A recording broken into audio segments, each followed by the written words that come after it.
Hello, guys. Welcome back. If you're confused, there were two parts of today's YSL stream. We went through the morning with two witnesses, and now that we are back from afternoon, I don't know, it was like a long recess because something happened with the juror. They told us they'll be back at 2 p.m., which is in 1 minute. So, here we are waiting for part 2 of day 128. I'll make this big. And then I do also want to give a shout out. When I ended the other stream, I saw a last minute super chat from Angel from Heaven 25. So sorry I missed it when the stream was already closed. But Angel said, from Law and Crime Chat, someone told the court that the juror found out pertinent information regarding this case. So, not sure if that's actually true. It's coming from the Law and Crime Chat. But really, one of the things I have to say is, how do you avoid this case? How do you avoid information about this case? It's a big deal. It's been going on for a very long time. Like, I don't know. I think it's hard to sit somewhere for 128 days and not be able to vent. So very, very interesting observation from the Law and Crime Chat. Again, who knows though, because anybody could go in that chat. Thank you so much to Angel. And then Christine Martin had become a member, and that missed the cracks between streams here. So thank you to Christine. And then you guys are kicking it off with gifts already. Shout out to Steven Satchel, 5 gifted memberships. You gotta say thank you in the chat. You know, we're doing the double S. It can be S for slime, S for satchel, S for slat. And then Sandy says, hi, Kat. Was Adrian Love one of the prosecuting attorneys during the Rico trial of the Atlanta teachers? You know, I don't know. Hold on, we can look it up. So I will look that up. Hit the like button, please, while I'm doing some expert Googling over here.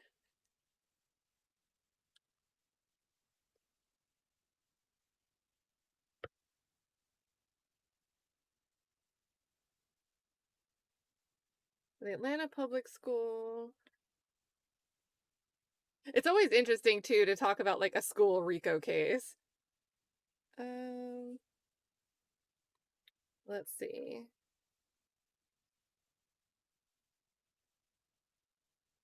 The lead was Fani. If I can get a case number, I can just pull it up.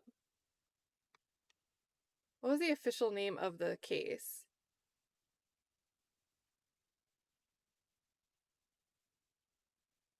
I know for sure that was a Fani trial.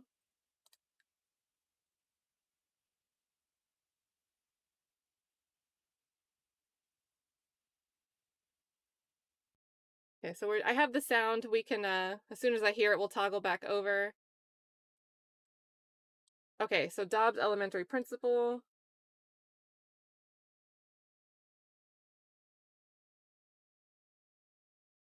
They do not want to give me a case name.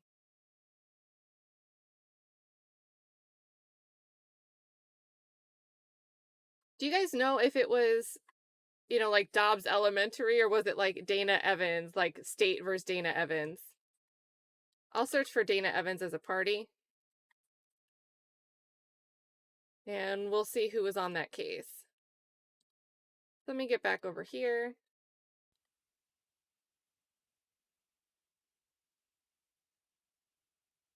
And big shout out to Holly W. gifting 5 more. Hold on, you guys gotta... You know, if I keep the banner from this morning, we'll combine it. We'll combine it. So that would be 77 new members today.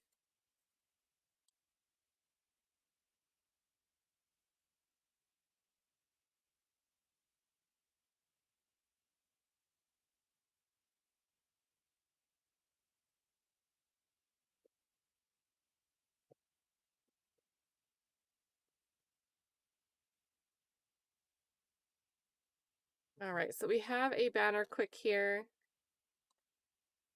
Did you guys follow the public school Rico? That was off my radar, so it's something that I've only learned about in retrospect because of this YSL case. And yeah, everyone's saying, here we go again.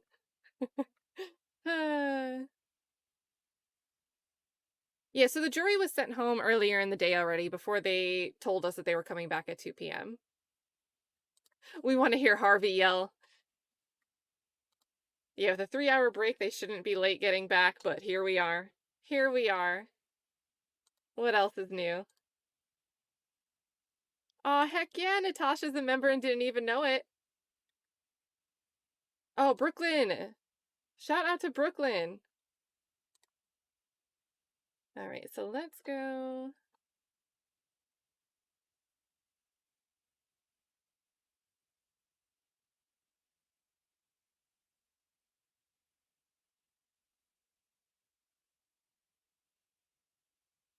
Because I'm surprised that wasn't on like the high profile cases page, but maybe because it's been a while that it's not on here anymore. So let me just pull the case and we'll be able to see all the attorneys of record.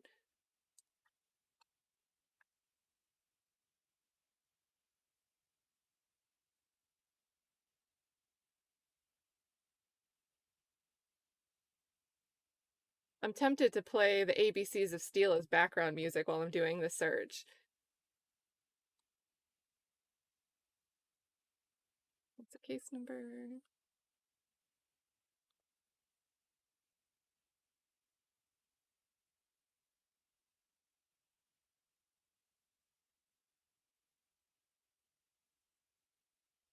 And my least favorite thing about looking up cases is every lookup portal wants the number typed, the case number typed in a different format.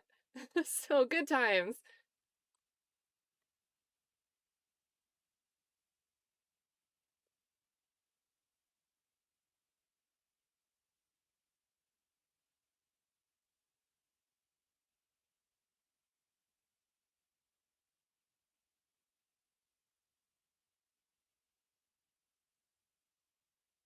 Okay, Brooklyn, I totally believe you have the number right, but in this portal, it is not. Even when I remove the dashes, it is just not being cooperative.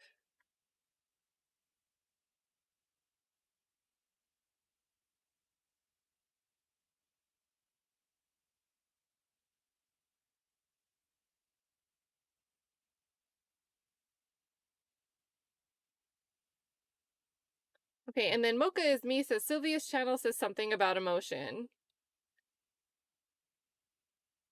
A new motion, or are we just gonna figure out one of the motions that should have had a response from the state many moons ago? Because that's also an option, right? That would surprise nobody. We'll fill the time today with things that the state should have had done. Who knows when?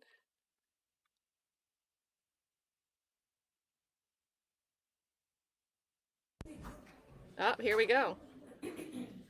Oh, there's echoes. Is that the only area? I know this one. Okay. Oh god, we gotta hear Love's voice twice. Shout out to Punanwu. Thank you so much support. Shout out to AA in the chat. Just because these days aren't easy. Oh, thank you so much for the sweet words. And now they're quiet in the court. So we had a couple minutes of echo and now we're back to nothing. Oh, guys. You guys.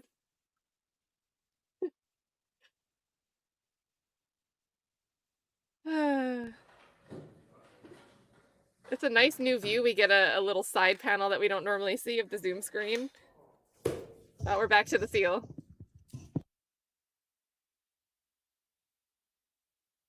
And I know it's Love playing IT right now.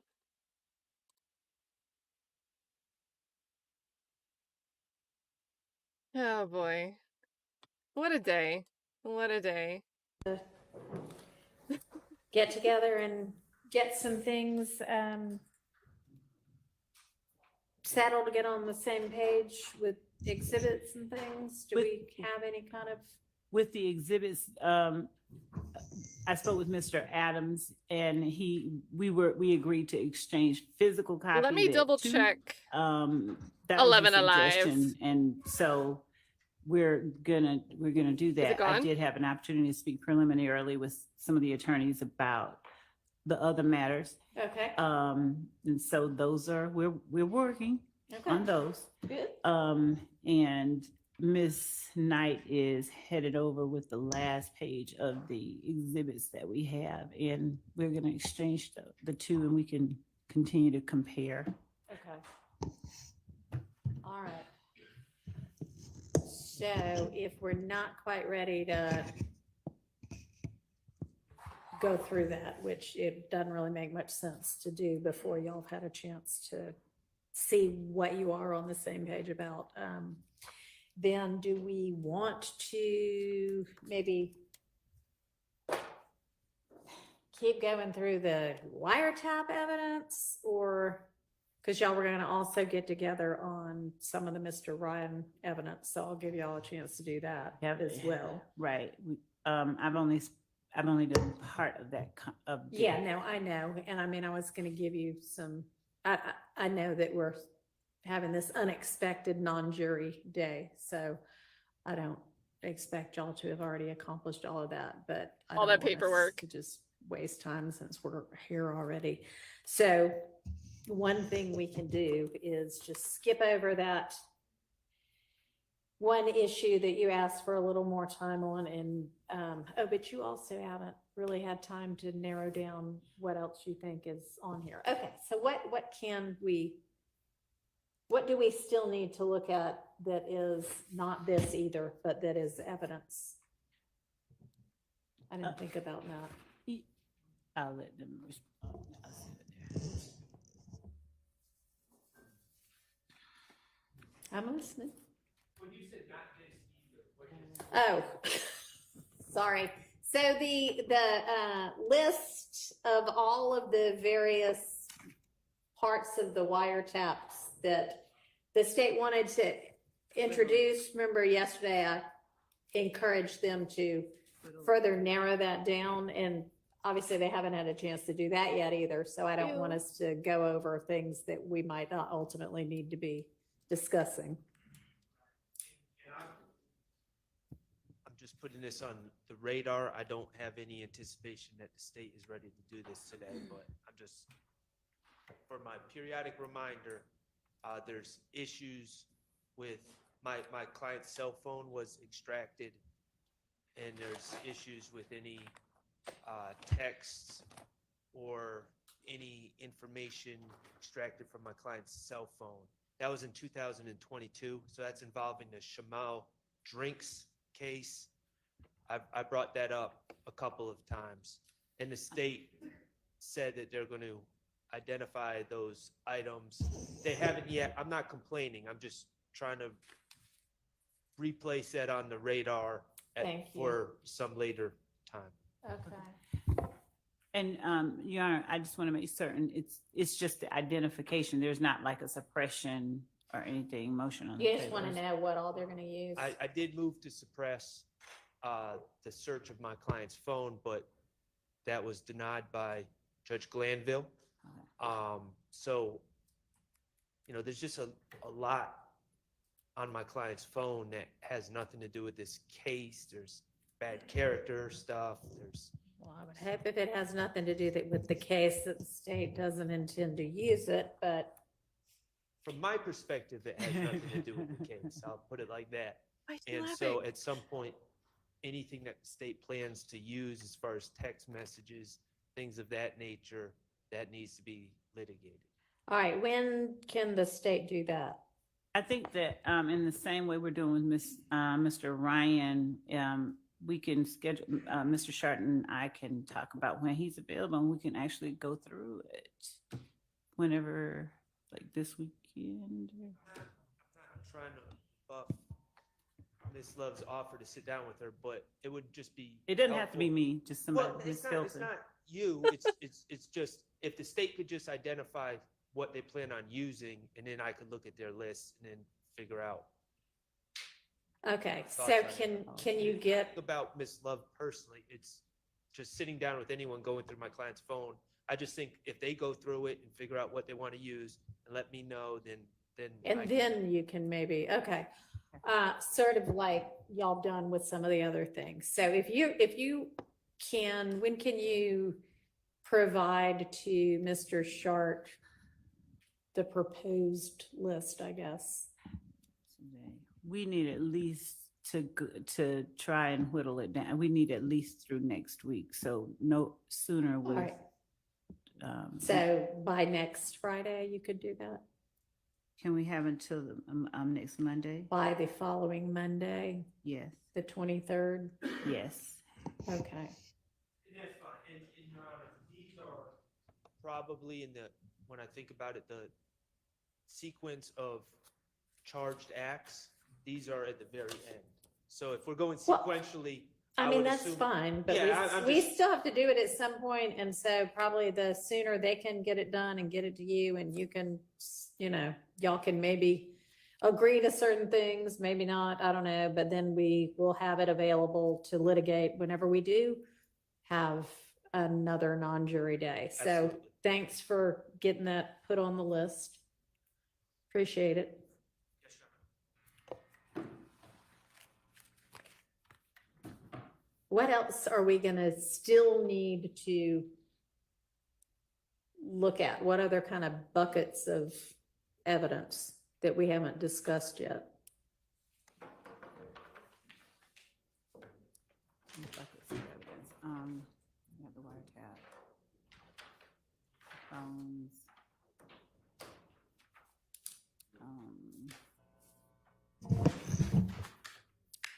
I'm thinking, Judge. Okay.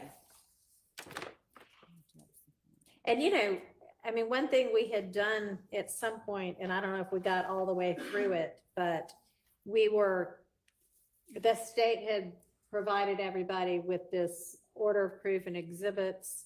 Did we get all the way through that? Because that might help trigger, oh, this is something we're gonna need to litigate. If y'all got those available, maybe we could look a little bit further through those.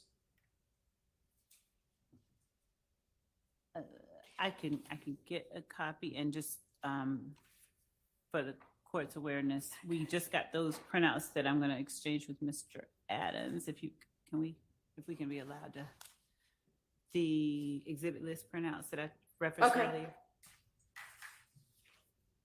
The captions, let me move them.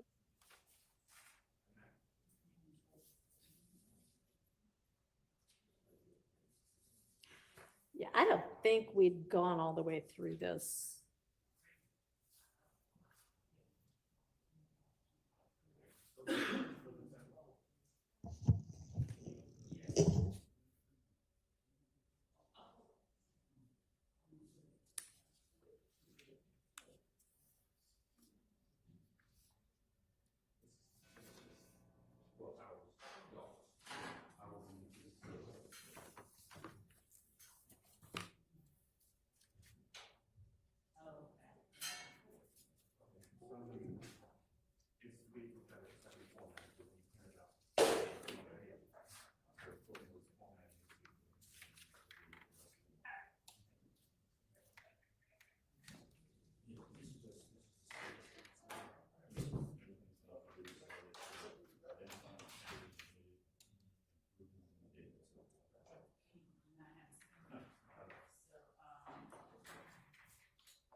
Miss Knight is probably like, just let me do it. Let me make sure I can handle this.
Yeah, so this is really quiet, you guys. I can't hear it and I have it boosted. They're not mic'd and I don't know if we're really supposed to hear it.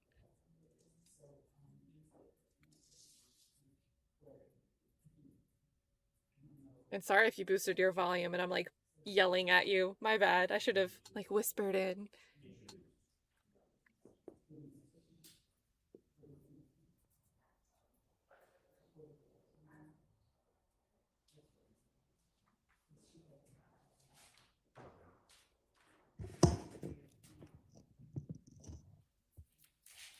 Y'all aren't actually doing the comparison right now, are you? Okay, are y'all gonna be finished with whatever it is you are doing soon? Okay.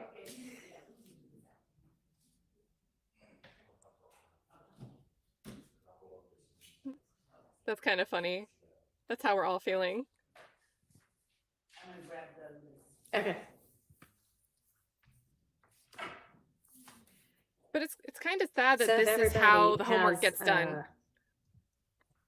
access to that list that the state had provided a while ago with their kind of a chart of the witness testimony and exhibits.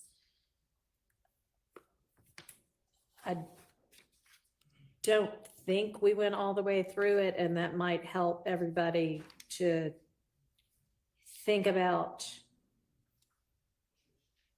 if there are other types of evidence that we're going to need to still handle kind of motions in limine on. I know we'd gotten through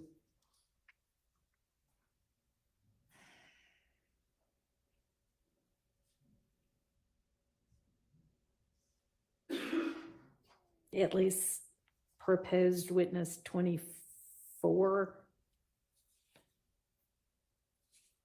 maybe 26. But I don't know if we'd gotten much further than that.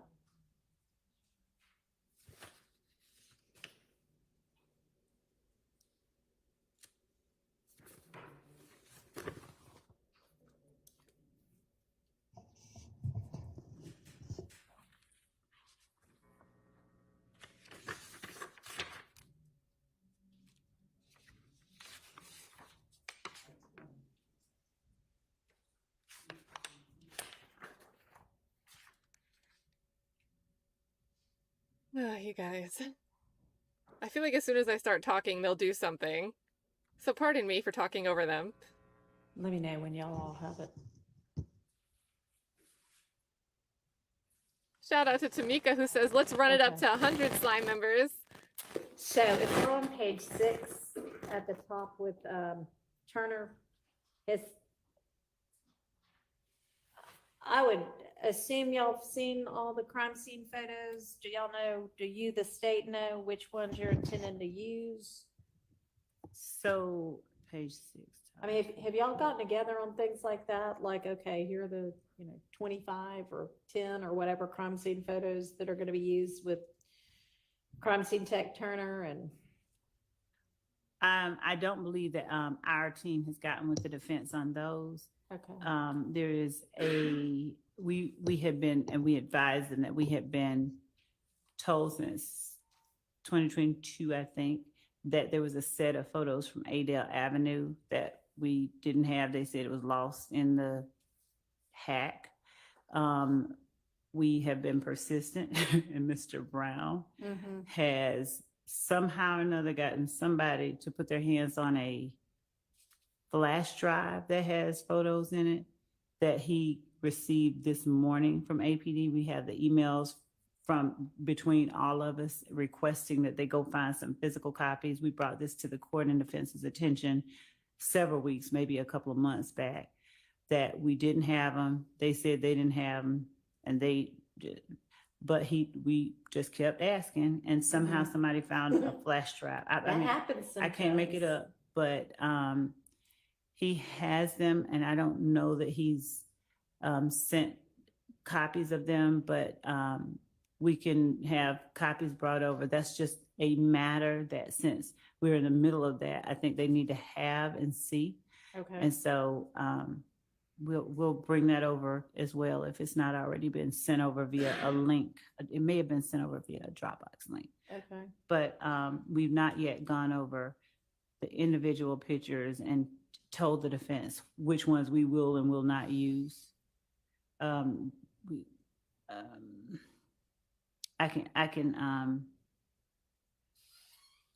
can get the prosecutor who will be Mr. Brown. I can get him over here, and we can have a conversation with a member of the defense, just one, so they can share that, because he's already taken those out and just made that decision. Can you have a member of your team go ahead and reach out to him, and can he maybe come over today?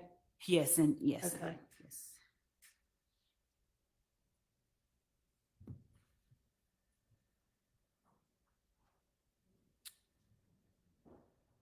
You guys are funny with the poll.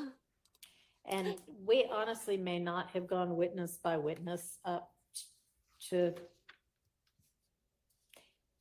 page 6. So if you look back and see something on the first 5 pages that we haven't covered yet that y'all feel needs to get litigated, let me know.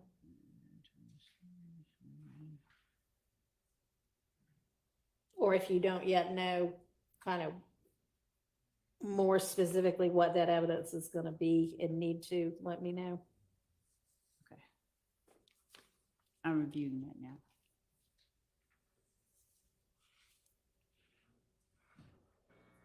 Guys, we're at 99 members. Shout out to Peter Ortiz for dropping 20. The big 2-0. And for all of the photos, like with Miss Bell today, you introduced, I think, 4, but you only used 1. I mean, to the extent, you can continue that sort of thing where it's not cumulative, then that's fantastic. Okay. Thank you for doing that. Yes, you're welcome. Thank you. And Comedy became a new member, so we have some Comedy in the Slime Gang now. Shout out to Comedy. And then with Gwennon, we pushed it to 99 today. 99 slimes. Let me update this banner real quick.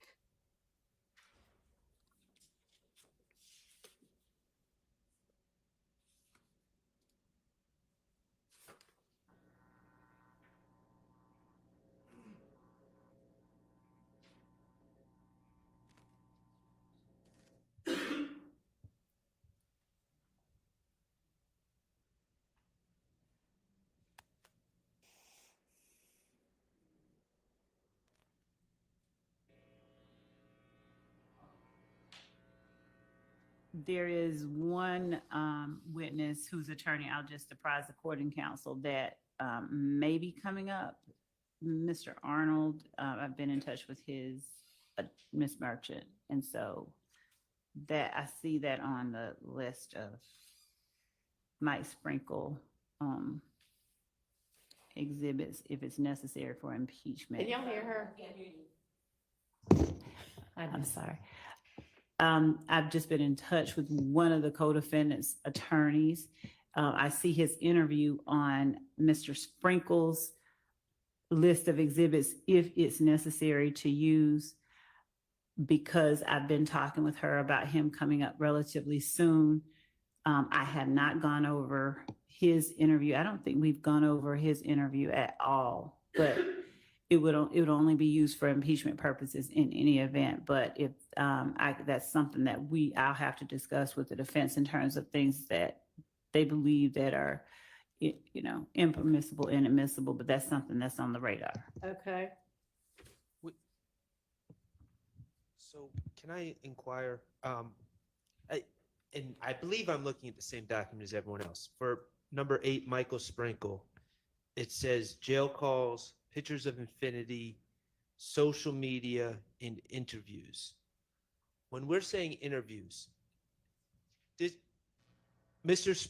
DA Sprinkle is kind of a unique witness in this case because he's a DA, but he also, I think it's fair to say, he fulfilled a certain investigatory role mid-investigation. However, he wasn't sitting when it says interviews. Let's get some clarification on that. Are these interviews that Mr. Sprinkle conducted of people, or what are these? Yes, and it's also detailed in the report that we provided that he gave that 146 or 46 page report. So there are interviews that law enforcement conducted in 2015 and 16 that he would not have been a part of as a result of further investigation that he did. He would have gone out to speak with some of those same witnesses again. And those are the only ones that he would be speaking to. Okay, so the state Interviews that he was in, like it says 2017, like for impeachment if I don't necessary. see a 20, are y'all looking at a different? That's what I'm wondering, because I don't see specific, it just says interviews. I don't see a date or anything. Okay. Maybe if you've got a more detailed exhibit and witness list by now, maybe share that with us. I do. It has some notes on Okay. here, so, but I will say it out loud if that's okay. Okay, yeah, no, that's fine. So ours just says jail calls, pictures of infinity, interviews, social media, doesn't Okay. specify. Thank you. And I thank Mr. Shard as well for that, bringing that to my attention. So the Quindarius Zachary 2017 interview, if necessary, the Martinez Arnold 2017 interview. Okay, so my concern was simply this. We're on the same page that he's not going to be commenting on interviews that he simply reviewed to bring himself up to speed before beginning his work.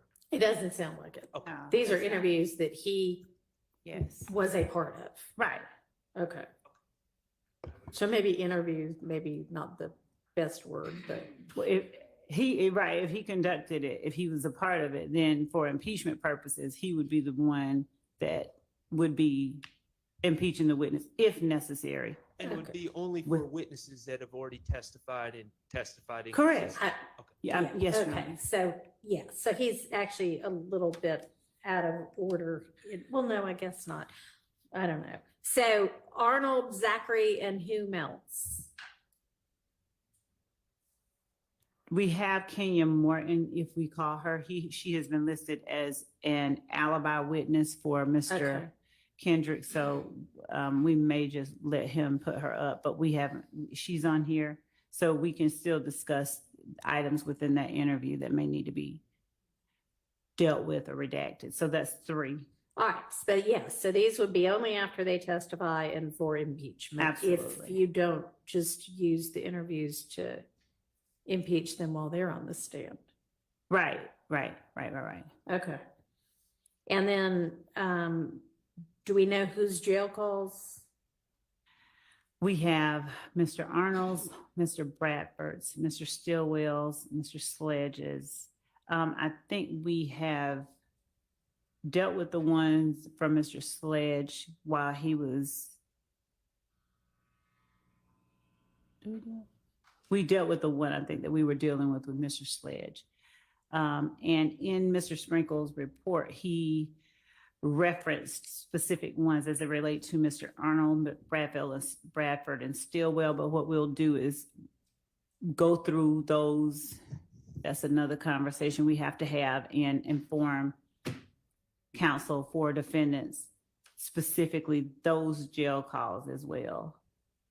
So right now, what I'm looking at that we need to do from Mr. Sprinkle is go over the 3 interviews that potentially he could testify about if necessary, and just deal with any items that maybe need to be addressed, redacted, dealt with, and the jail calls from Mr. Arnold, Bradford, and Stillwell.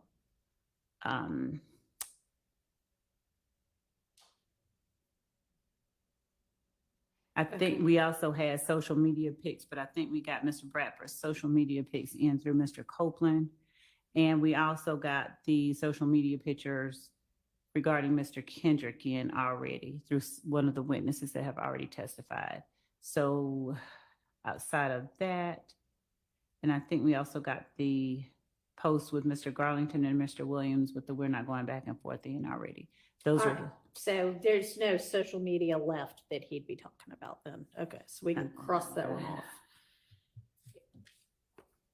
Okay. And guys, actually, how many of you are not familiar with Martinez Arnold? Martinez Arnold was an indicted co-conspirator. He pled out. His attorney is Ashleigh Merchant. Let me make sure I pause this. Okay, so we'll get caught back up. But this is important. So he is another co-defendant that took a plea deal. But what's interesting about his plea deal, and shout out to Ashleigh Merchant, you know, he was facing 6 total counts. He only pled guilty to the Rico count, count 1. 5 counts involving guns and like drug possession charges were dropped. He had 2 years commuted, is already serving the time in custody, and has 10 years probation. So he's currently in the middle of his probation. One of the stipulations, shout out to Ashleigh Merchant, he can still invoke his 5th Amendment right. So I think that's important context to couch the way Love is approaching Martinez Arnold. I just put their names together. Why is that an issue? Because she can't use the plea deal against Arnold in quite the same way she could against Trontavious Stevens and Antonio Sledge, who could not invoke their 5th Amendment right. But this witness, if called, would have that right. So very important context there. I won't be a Pawsy McPawserton all day, but again, super shout out to the gifts. Peter Ortiz came in with the 20 right after Comedy became a member. And then Gwennon said, we're going to get to 99. So thank you so much, Gwennon. All About the Shade said, you know what? We're going to do 100. C Travel said, we're going to do 101 Slime Dalmatians. And now Stephanie, I've got to make it 102 because of Stephanie. And 103 because of King and Queen. So thank you so much for supporting the channel. And make sure you use those membership features, those cool emojis. I try to make them fun. Super, super awesome of you guys. And let's get this pause going. Sandy, you are welcome, by the way, for looking at that appeal. Shout out to Brooklyn for helping with the case number. If you guys didn't see me put it in the chat, the Rico with the elementary school, Dana Evans was really the name of the party. The appeal was handled by Fonnie T. Willis. It was Fonnie's case, but the appeal was handled by Fonnie, Paul Howard, Kevin Armstrong, and Linda Dunikowski. So those are some names for you there. Black Butterfly says, look at Yak dressed for a bitter winter blizzard. I think it's cold in there. I believe them. They all seem to be wearing their jackets day in and day out, even when the jury is gone. But lots of very colorful there in the back today. Chaotic Taurus says, shout out to the inaccurate closed captions. Must be state/love sponsored. Although, to be fair, we just watched the Courtney Clenny hearing that happened yesterday between the 2 parts of today, and the captions were a little bit off there too, so I don't think it's just this trial, but it is really funny sometimes. Positive Q says, this is crazy. It's like the judge is finding busy work. So sad. Discuss bond that you didn't want to grant. I want to stop watching, but I can't. Yeah, it's like a train wreck, right? Or like a car accident, the rubbernecking. I'm with you. Obviously, I'm with you here. Glad you're here, though, Positive Q. Spend it with us. Ike says, I'm going to count loves to the extent phrases. You're going to run out of numbers. Gwennon says, the judge is as incompetent as the state. I think she has funnel vision. I hope she gets it together. I'm with you. I'm with you, Gwennon. Penny G says, defense, the dog ate my homework. I tried it on 4th grade teacher, gave me an F. Did you really? Did you like hear that excuse and thought it works, so you tried it when you were in 4th grade thinking it would work for you too? I would love to have been your teacher, or like to have seen your teacher's face when you tried that. That is so funny. Shout out to Penny G for the story. Touche says, delay tactic or the state just can't get their act together. I just don't know anymore. I think this is the most progress they've made on their homework. Personally, in this little homework session that she had to do live and in person with Keith Adams right at the desk. That's not where they should be doing that. But if that's where you can get the homework done, I guess you got to take advantage. So super interesting we saw that much productivity during this court session. Shout out to Touche, always supporting the channel. Ms. Kim says, good afternoon, everyone. I hope everyone has a wonderful day. Kat, you are amazing. Thank you for your kindness and your dedication. Thank you for the kind words, Ms. Kim. And always love to see your picture. I should ask, is this you and a wedding? Who are we in the picture? You don't need to share personal information, but it looks like a wedding and I'm happy to see. That ill kid says, free Jeffrey. I missed yesterday's stream, 20th. So you missed some interesting moments yesterday. It was a lot of love rambling, but I did pull clips if you want to miss love rambling. Really, Bruce Harvey had a great moment yesterday. The chat loved it. And now we have a new word, undude. Unduding the dude. So if you want to just get highlights and don't have time to catch, check out those clips. Definitely worth to see Bruce Harvey's little moment yesterday. It was good stuff. Good to see you, that ill kid. Apunanwu says, this must be 2 p.m. love time. Yeah, I think the sound issues explained it, though, to be fair. Thank you for the 2. And Red Bunny, did you get my message about this morning's live? Where did you send it? Just chat again. I'm about to toggle back over to the chat. We are going to thank Aaron Olivia for another 5. Thank you, Aaron. We're going to hit the play button. We'll do 1.25. I'm sure you'll enjoy love speaking at 1.25. It'll be appreciated by most of the chat. And hit the play button here. And Red Bunny, type your message in the chat if you want. I'm going to look right now. I'll toggle back over. Thank you again, Aaron. One with Mr. Zachary. Have we dealt with everything we need to deal with for him? Social media, jail calls, and interview.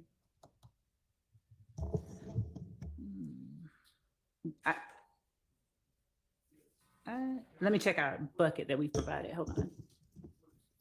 I can answer for the interviews.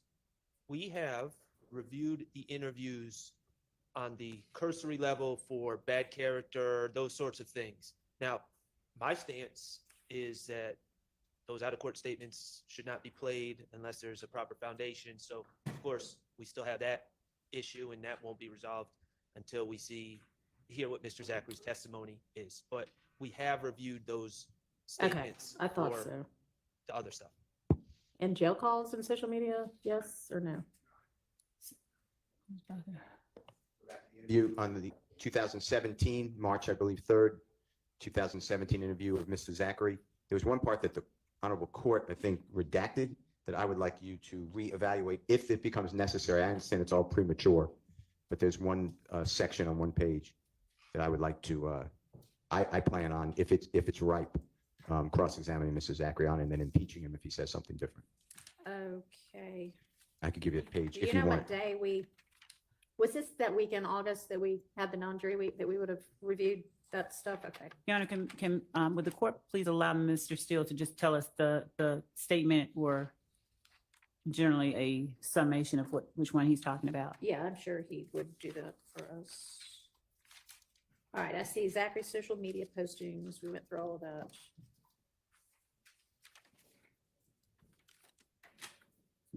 Was this wasn't one of these things on these big, Zachary, these things? No, that's, oh, yeah.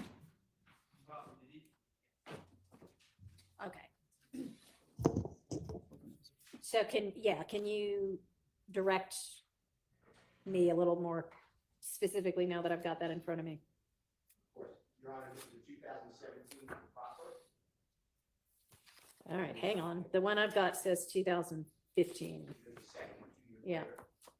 If you need a copy, we can, I'm sure, give you one. I would have thought I had a copy if we've already been through it.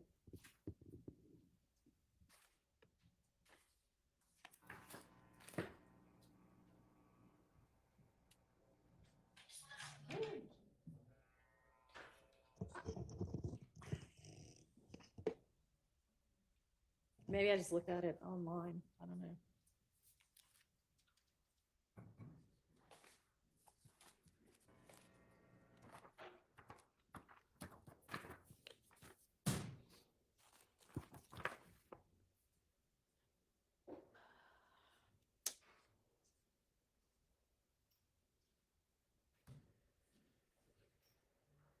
Why is he staring at the camera like that?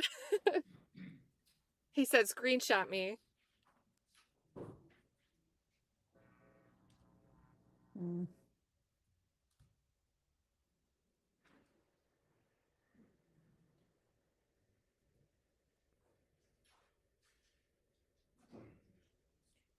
Would this have been in one of the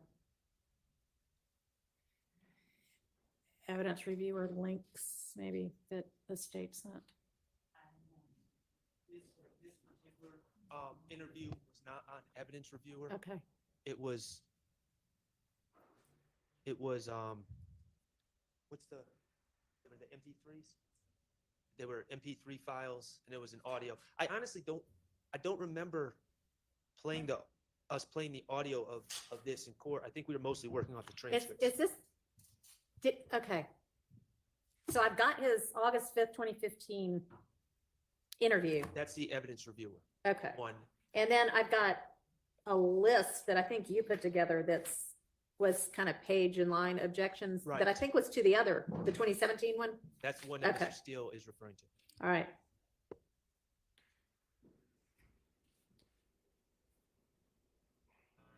So I ought to have a transcript of it somewhere, but where that is at this point, I'm not quite sure. It helps. It's a words express transcript. It's not one of the ones that the state produced. The transcripts, there's some look one way, some look the other one. This one is a words express transcript. And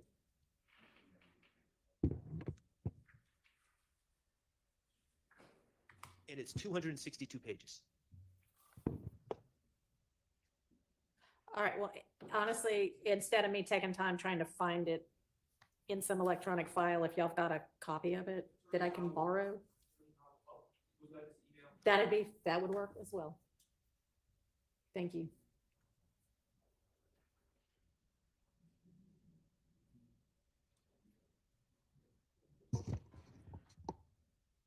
This is the one that's 275 pages?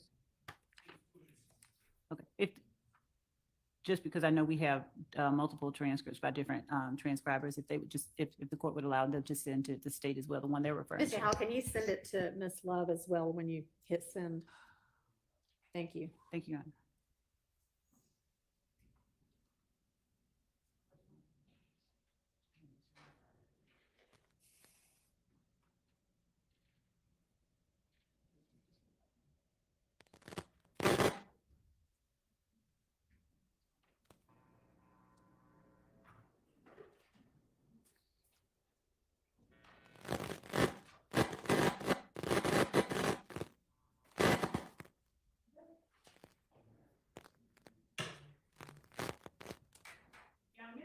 I'll make sure that the microphone on the witness stand is off. Yes.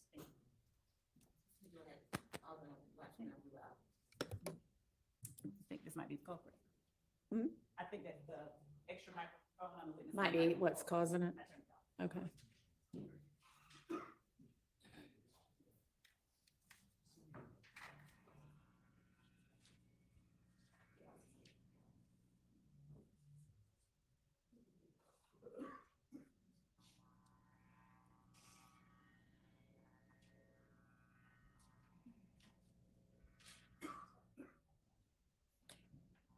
And Mr. Howell, did you send it directly to me or through my law clerk? I did not send it. It's- Send it to Max, 'cause I didn't Okay, that's fine.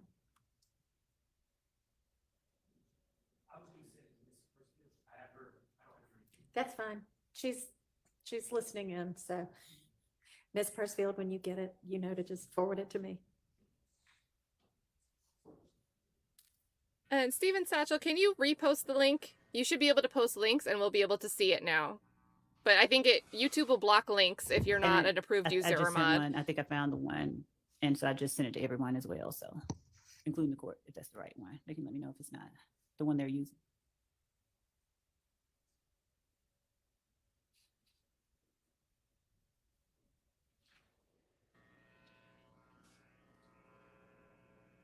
Okay, well, I've got the one that Ms. Love just sent. That's June 14, 2017, and it's word expressed. So I think that's the same transcript.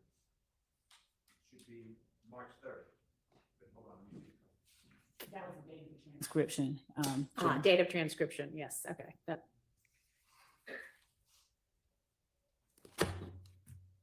Okay. Anyway, so now that we've got it. If we could just get that date, that page and lines that Mr. Steele referred to, so that I can go straight to it.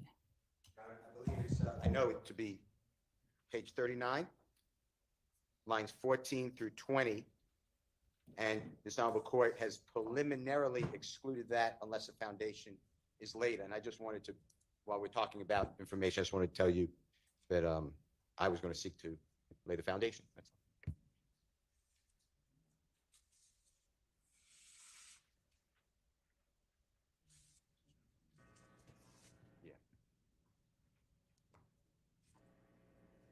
Your Honor, unless my memory is incorrect, I don't think that this was a foundational issue. I guess the record will most accurately reflect what it was that it was excluded on, but I don't believe that this was an issue about foundation. Line 14 through 20 on page 39.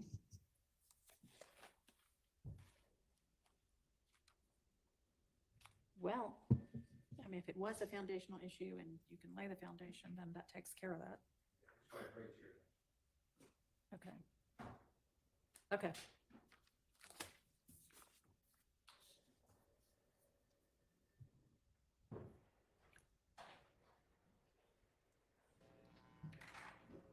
Ms. Love, do you have a?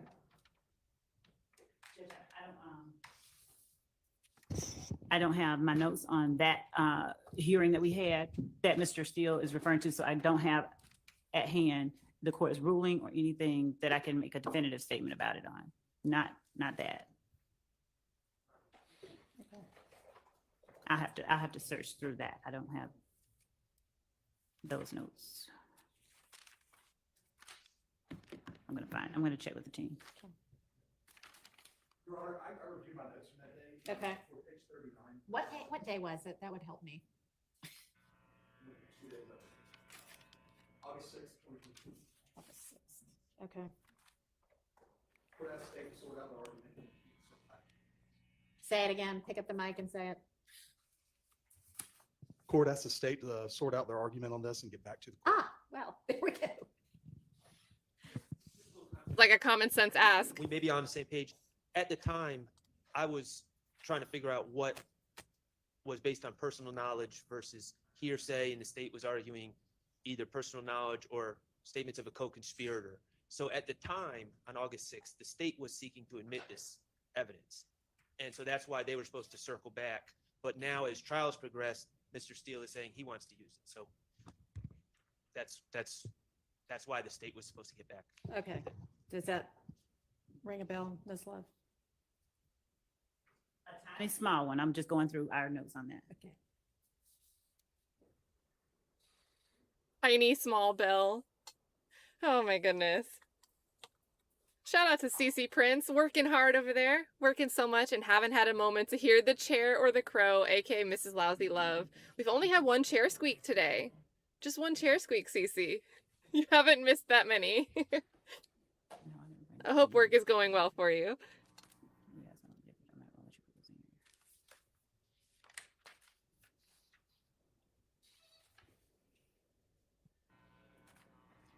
make it hotter. Yeah, turn it around.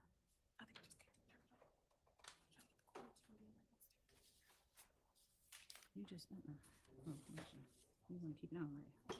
Maybe, hold on, later. It's seriously only ever love that I can hear at the desk. Only love.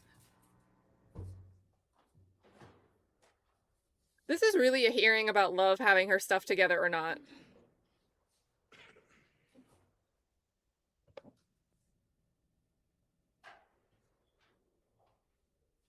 Oh, I see.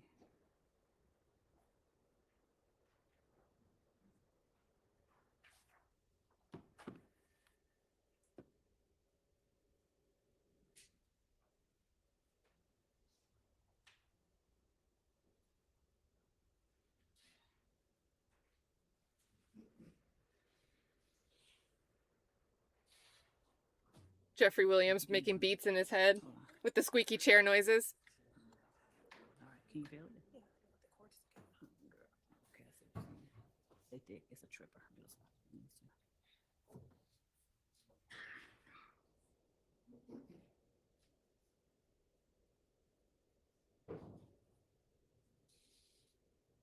Right? When Doug isn't in court, it's like the two slowest, most dragging days. He would have to renew his motion like 3 times yesterday and twice again today.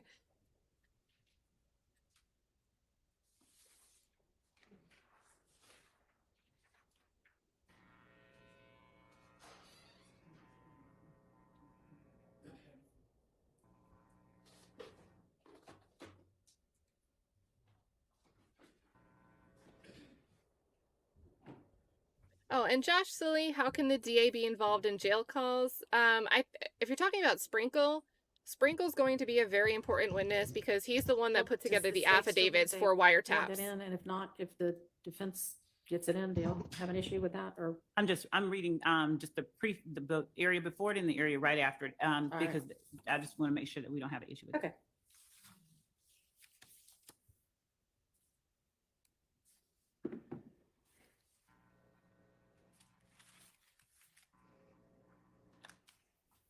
Yeah, and I'm excited. If I have like emergencies and can only pick one day to stream and the next couple witnesses, it would be Michael Sprinkle. Because he has the awareness that Kenneth Copeland, Sledge, they were the ones originally charged with the murder of Donovan Thomas. He put the affidavits together for these wiretaps. Cross-examination of Michael Sprinkle is going to be bananas. Honestly, direct might be too, with the way direct has gone. And I need a different metaphor than bananas after the way Whitaker yelled at the banana in the courtroom. And Your Honor, it's also going to some extent, rely on what else was kept out and what was kept in. So that's the reason I'm just searching through that portion.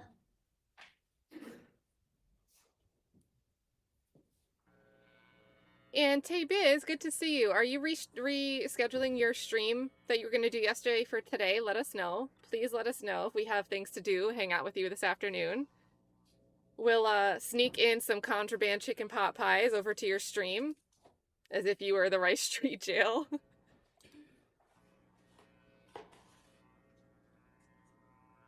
Yeah, Sprinkle will be yelled at also.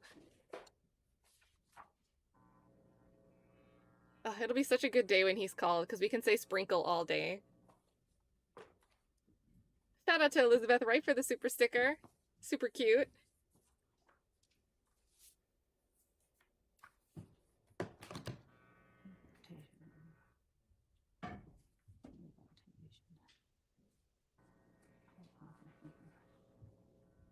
Oh, and Miss Kim. So that's you and your granddaughter in the picture. So beautiful. I love weddings.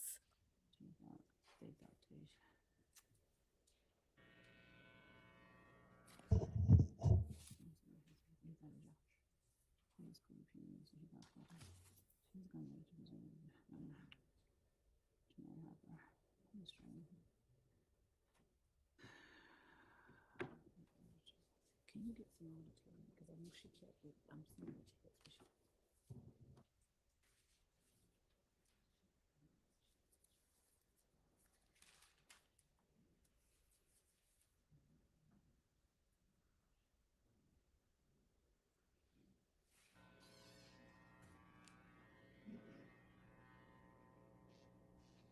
And let me check, because I don't want to miss it. I didn't see Tay-Biz respond to me, but I'm going to go check if he has a stream scheduled, because that will be a great time if he's doing that today instead of yesterday. Tay-Biz has had me laughing like real tears, covering some of the stuff going on with this trial.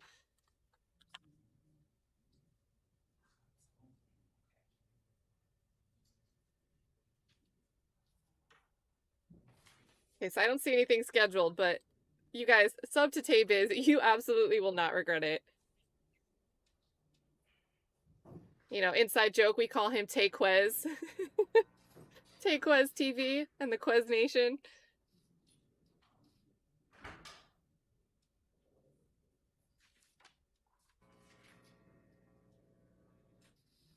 This is a good point, Mayor Bear.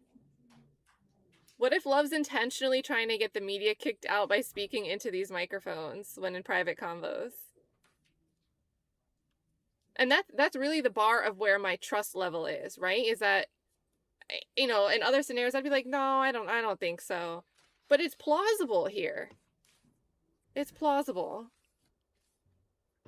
It's crazy to even like think that, but it's not crazy at the same time.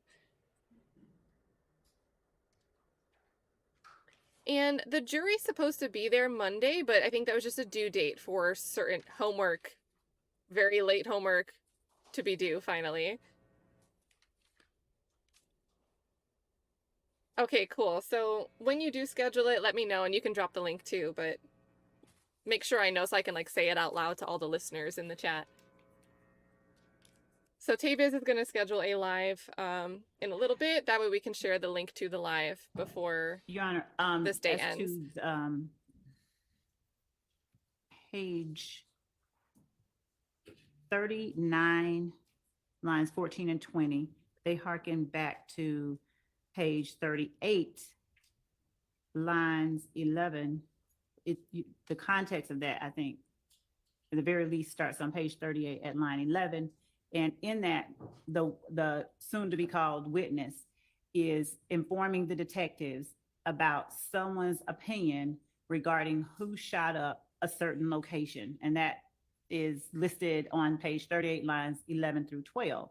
All of that is speculation and the witness sharing with detectives what somebody else thought happened. And so as you get to lines 21 through 24 on page 38, when asked explicitly whether that happened, the witness says, I don't know. So as we get further down, the witness is then asked, have you heard who may have done that? And the witness says he was locked up with the boy that was charged with it. And then ADA Sprinkle says, yeah, but I mean, do you think he did? Did he tell you that he did? The witness says, no, he said he didn't do it because the witness's cousin was supposed to make a statement on it or something, but it was the wrong girl. He said he didn't do it though. And then they get into, let's talk about, They get into what? who shot Calvin Watts in Mechanicsville. Right, and I think that's the part that Mr. Steele was saying, if he can lay the foundation, he wants to get into, right, Mr. Steele? Yes, Your Honor. All right, go ahead, Ms. Love.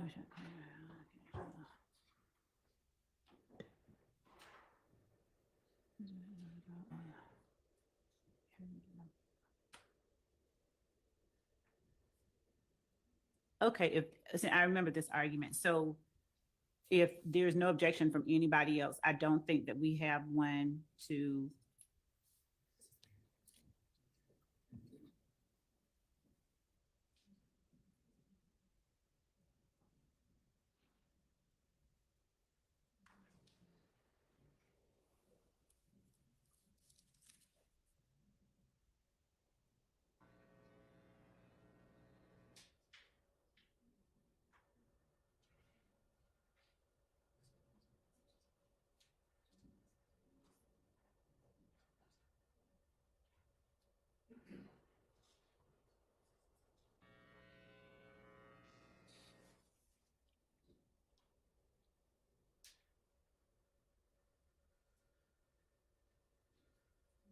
This is crazy. Why is there so many pauses?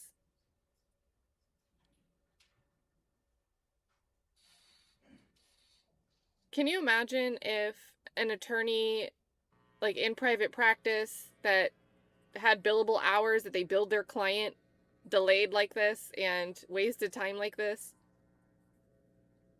It would be entirely unethical.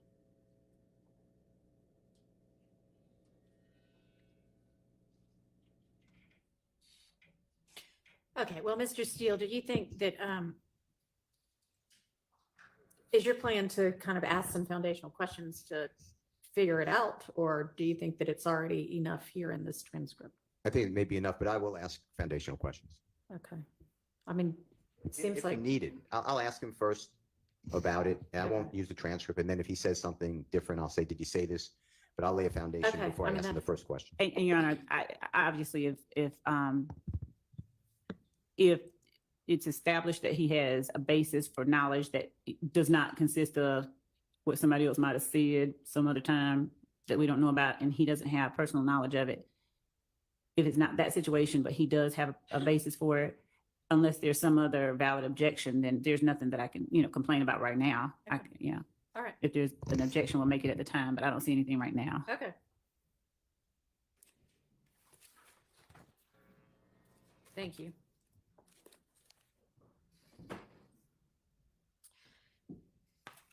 Okay, so back to Mr. Zachary.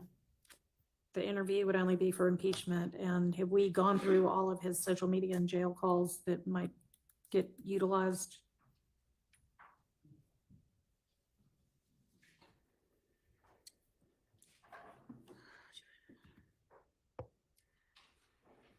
I thought we had gone through his I mean, I thought we had to. social media, just check him. very least. I mean, it looks to me like we definitely went through his social media postings and made the evidentiary determinations about that. But I don't know if we did jail calls or not. I don't recall going through any jail calls. Okay, so are there jail calls that you might intend to utilize? Isn't he coming up pretty soon? Potentially, Potentially. Yes. Okay. And so I think that any of Zachary's jail calls would only be used to impeach Zachary if we needed to use Zachary's jail calls. All right. So right now, Okay, so that would just be, if it happens to come up, we'll just roll with it at the time, I guess, unless. But if you know you're going obviously, if you know of to. something that you think is going to be an issue, right. then just kind of alert us outside the jury's presence, I can but do that. otherwise, that'll just be a trial issue. Okay. And then the next witness on this sheet is Detective Thorpe, and I think y'all were gonna, All right, so we're going to talk about Thorpe, but put a 1 in the chat if you think Love already knows she plans to impeach her witness. Put a 2 if you think she's being genuine when she says, if we have to, we don't really plan to. get together on the part of Mr. Kendrick's interview that might come in on redacting it for any potential Bruton issues. Did y'all get a chance to do that yet? What my memory is, Your Honor, was that I know I said that I would be asking Detective Thorpe questions rather than trying to play all of that. And there were maybe portions where Mr. Kendrick talked about where he was on January 10th. Okay, yeah, 2015, no, that I'm part looking I now. would We let- did. Okay, so we just went through what was okay and what wasn't. Okay. All right, so there aren't any outstanding issues then for him. There was one thing, and I don't think that it's on here, but we were trying to put our finger on it within our team because we had identified a call between Mr. Kendrick and Miss Morton, where Mr. Kendrick, from our listening of it, seemed to be essentially trying to establish an alibi. And it seemed, I'll be clear, he said, I was with you. I was with you. And she says something to the effect of, yeah, you were with me. You were with me. Mhm. And I wanted to put Mr. Weinstein and his team on notice. He's not here, so, Shout out to Doug. but Mr. Shout out to Doug Howell, Weinstein. Mr. Howell And his team. and his team on notice that there is that call that is in the calls that were served in 2022, but we are wanting to identify the exact date and time to extract the MP4 so that they have it. But All right. we have it identified, it's just locating it in the large bucket of calls, but that is one that we know that we will end up playing. Okay. All right, thank you.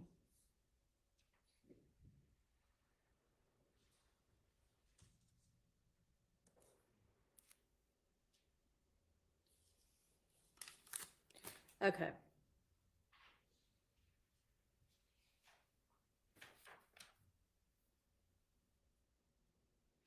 And we're guarding the custodian of records. I know that we've probably beaten this horse, but there's still no stipulation regarding those. Nobody wants to stipulate as to, okay. Doesn't sound like it. If anybody reconsiders on that front, please let the state know. All right, so with Mr. Sprinkle, with the jail calls for Arnold, Bradford, Stillwell.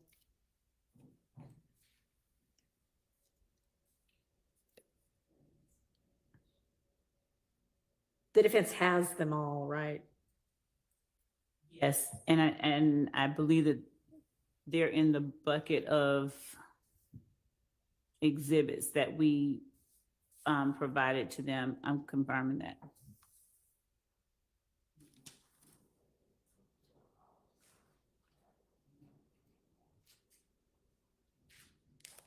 Sherry Aguilar nailed this on the head. All these years and every day is like the beginning. Just over and over and over.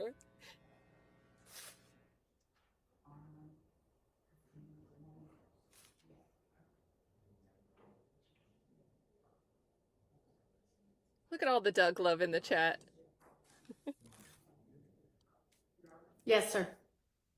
While on the subject of jail calls, I know we changed, we went away from this topic, but the state mentioned Quindarius Zachary jail calls.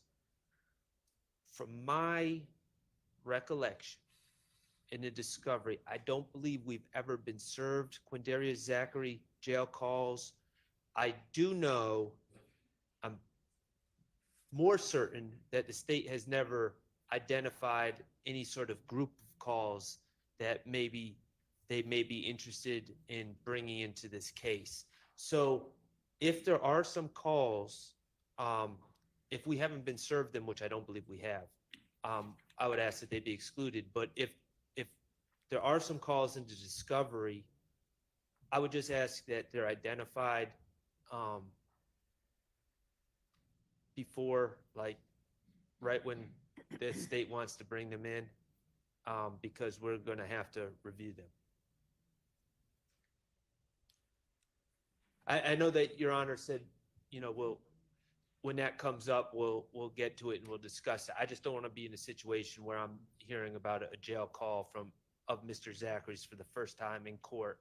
And then Well, having it, certainly if y'all don't have them, then that's an issue, but let's find that out. All of the jail calls have been served. Everything, all of our jail calls for especially Mr. Zachary, which would have been those that we had around 2015. And I'll go look and point to specific things, but again, I have not identified any particular calls of his that we intend to use, and we wouldn't be introducing anything except for impeachment purposes. And his statements, the summaries of his interviews and transcripts of his interviews have all been provided. Obviously, people get on the stand and their memories, you know, stuff happens with them. So Okay, so do you happen to know like what tranche of discovery it would have been?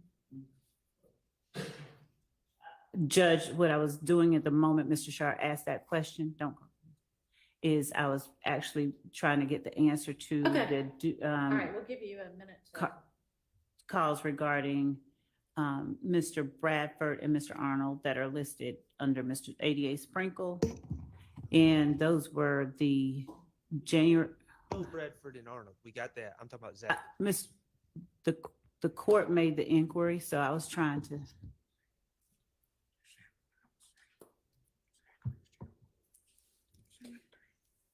Okay, so through Sprinkle, it would be Arnold, Bradford, and Stillwell, and that's it.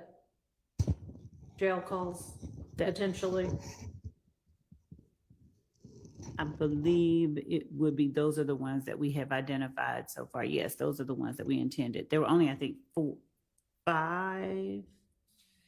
And I paused because I was now looking at okay, there they are. So the January 11, 2015 call between Martinez, Arnold, and Javaris Bradford. The January 10th, 2015 call of Martinez Arnold at 7:42 p.m., the January 10th, 2015 call at 8:18 p.m., and the January 17th, 2015 call at 7:17 p.m. Those are the ones that we have provided that we intended to introduce through ADA Sprinkle. Now, as to the follow-up question that Mr. Sharp just asked about, and that the court inquired about, the Zachary jail calls were served in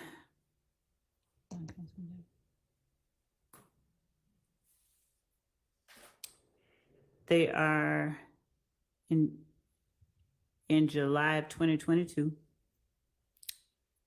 under the jail calls folder. Okay, July 6, 2022 at 9:16 a.m. So the first discovery service, and it's in the folder called Zachary, Quindarius. all right, so that ought to help y'all locate it to review or re-review. Could we just ask, as soon as the state identify, and I understand that they're saying for impeachment at this time, but as soon as they identify what they want to use, that they let us know. So we're not, I just don't want to litigate in court while the jury's here, just like. The court, And I appreciate that. the court instructed us to alert the court and counsel outside the presence of the jury if that need arises. The court does have periodic breaks, and we intend to do that without.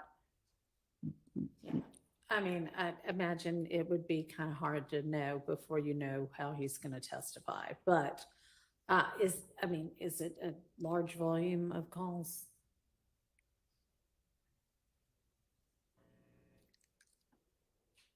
One moment to look at approximately how many. And to be clear, I know the subjects, I know the questions, generally speaking. I don't have a script of his responses. And so it is almost impossible to, at this point, predict which, if any, would be impeaching, because as everyone has witnessed, sometimes answers are non-responsive and not true at the same time. So it's just, I'll look through Mr. Zachary's calls to see if there's any one that contains something that's not in a statement or a summary. Okay.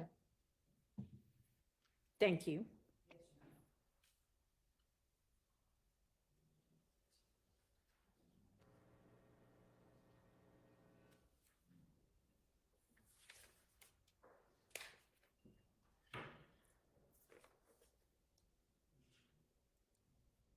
All right, so then I think that with regard to Mr. Sprinkle and what evidence would come in through him, we've gone through that.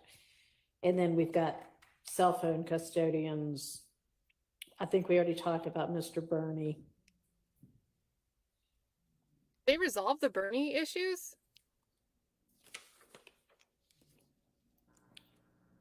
Which brings us to either Voss or is it Wetzel? Is that how you say that? Weitzel. And I And assumed, it wasn't Boss. We had said Vanna Kelly. There was. oh, right. What And Kelly? right. Because And Voss is the one. there is one outstanding matter before,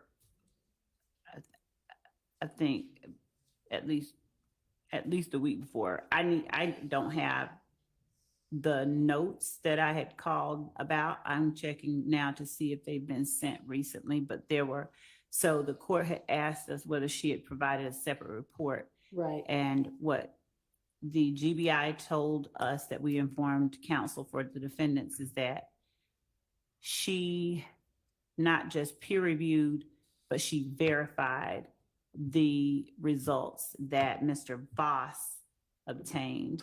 And her notes were what I requested from the GBI. Normally they're pretty fast, and I'm just checking to make sure that they have not sent them and I just missed it. But I'm going to also follow up.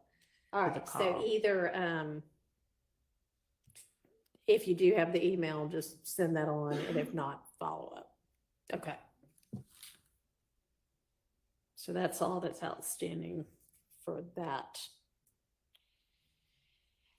Okay, Officer Atha, that doesn't look like anything particularly. You'll just pick which pictures are necessary. Same with Sanders.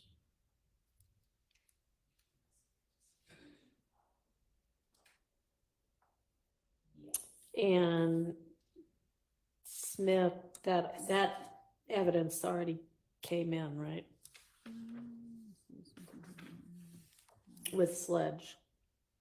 Yes, actually, Okay. she, that video from Yeah, that one, the one video did, Okay. yes. and then we've done Miss Latner's, and Miss Bell. And Pitts is just gonna be testimony. Pitts' testimony and some of those pictures that we talked about earlier today, that if we've not sent a link over, that we're gonna be providing to them, those are the 1428 ADL Avenue pictures. If the court would indulge, can you confirm? Were we doing if a court will indulge me counter? Because that's a good one too. The court would indulge me. Shout out to Chloe Albert's Revenge for starting another chat creativity moment with fill in the blank, live, laugh, blank. Got live, laugh, lie. We got another live, laugh, lie.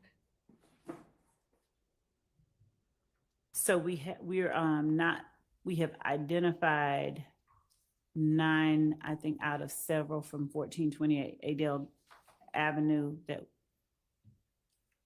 we intend to use. Okay. With Pitts. Am I understanding you correctly? Let me confirm. Okay. Just one moment.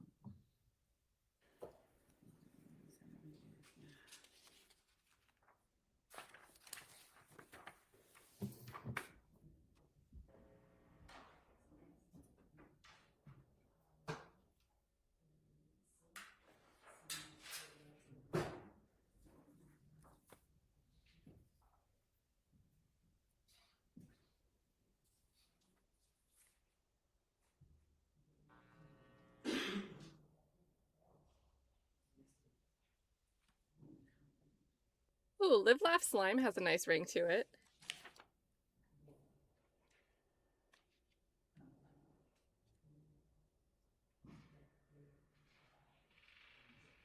Live, laugh, losing my mind. Live, laugh, lying lawyer.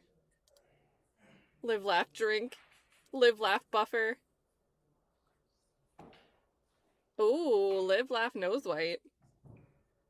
Live, laugh, assert. Live, laugh, what you mean. Live, laugh, resign. You guys are good. Look at you guys. I still think of this chat every time I think about peanut butter and jelly, which is pretty often. Live, laugh, yell. Live, laugh, talk way too much.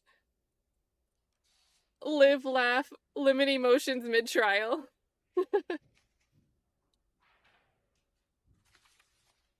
Live, laugh, giggle. Live, laughed, object. Yeah, 61 objections to the cross-examination when Derek Wright was on the stand the other day. For just Shart and Adams. Live, laugh, scream. Live, laugh, indulge. That sounds like an ice cream company motto. I can picture that being like a Haagen-Dazs slogan. Live, laugh, indulge. Live, love, lazy. Yeah, the squeak one's getting a bunch of love. Live, laugh, squeak. Live, laugh, and woody. Live, laugh, and livid.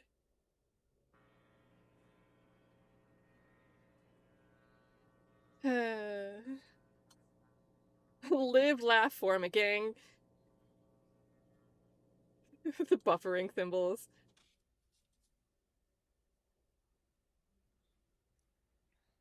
Live, laugh, slat has a good sound to it, I think.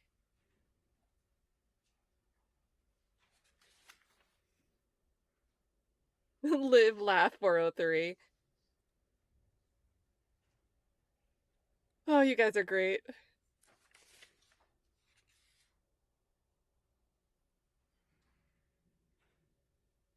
Live, laugh, lose. Yeah, live, laugh, chicken pot pies. Where's FFS? So we need to live, laugh, bugles. Aw, live, laugh, cat. You know, when you guys are like, why are you laughing? When Love starts to laugh, I think you're talking about me. And I'm like, I'm just laughing at the chats. You guys are funny. Live, laugh, Lil D, and the other Lil D.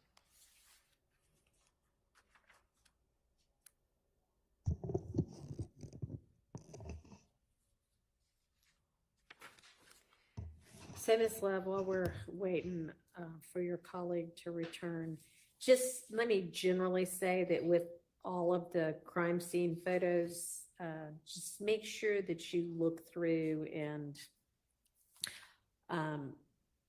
narrow it down to what you need. I know that just as an example on the, and I did find you had given us a more detailed sheet with regard to at least, you know, maybe the first 15 or so of the next witnesses, maybe more, with details about which evidence you were going to use. And I know, like, for one of them, there's like side view of XYZ gun, front view of XYZ gun, other side of XYZ gun, which may be significant for some reason. And of course, if it is, then let's use all of those pictures. But if it's not, and you can use one picture instead of three, you know, just with the number of witnesses and the amount of evidence we have, if one will do instead of three, let's do one. Yes, Your Honor. And there may be instances where we tender and, you know, this many and publish two. Exactly, just like you did with Miss Bell. All right, thank you. And if you are going to tender this many, you know, and especially with the crime scene text, just, you know, hand them the whole stack. And... Definitely. Yes, sir.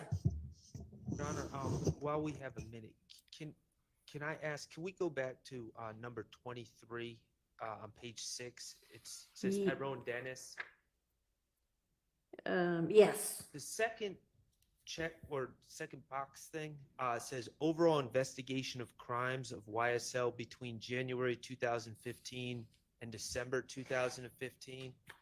I don't know what exactly the state means by that. Summary witnesses, my understanding, are frowned upon. Investigator Dennis previously, when Judge Glanville was the judge in this case, there was a easel with pages being flipped where he was listing all these different shootings and saying what was gang related, what wasn't gang related, or really just what was gang related. And kind of going through a timeline of a bunch of different acts of violence. I don't think at this point, if it's targeted to something, I'd be interested to know what the state is trying to get through get from Investigator Dennis at this point, but just like another recap of everything that was going on. I mean, we objected the first time, and we we still don't believe it was appropriate, but to do that again, it's just, we're kind of retreading the same summary of this case, and the jurors, they're smart, they get it, and so I just don't think that would be appropriate. Okay, well, I'll inquire. I'm sure you're not gonna just put him up for a recap of what he's already testified to. What's gonna be new? Your Honor, we're not putting him up through for a recap. What we gave on that sheet of paper was a generalization. If, as for instance, he was allowed to talk about his investigation. He was qualified as a gang expert, and many of the incidents that he investigated, he was able to gain information pertaining to some of the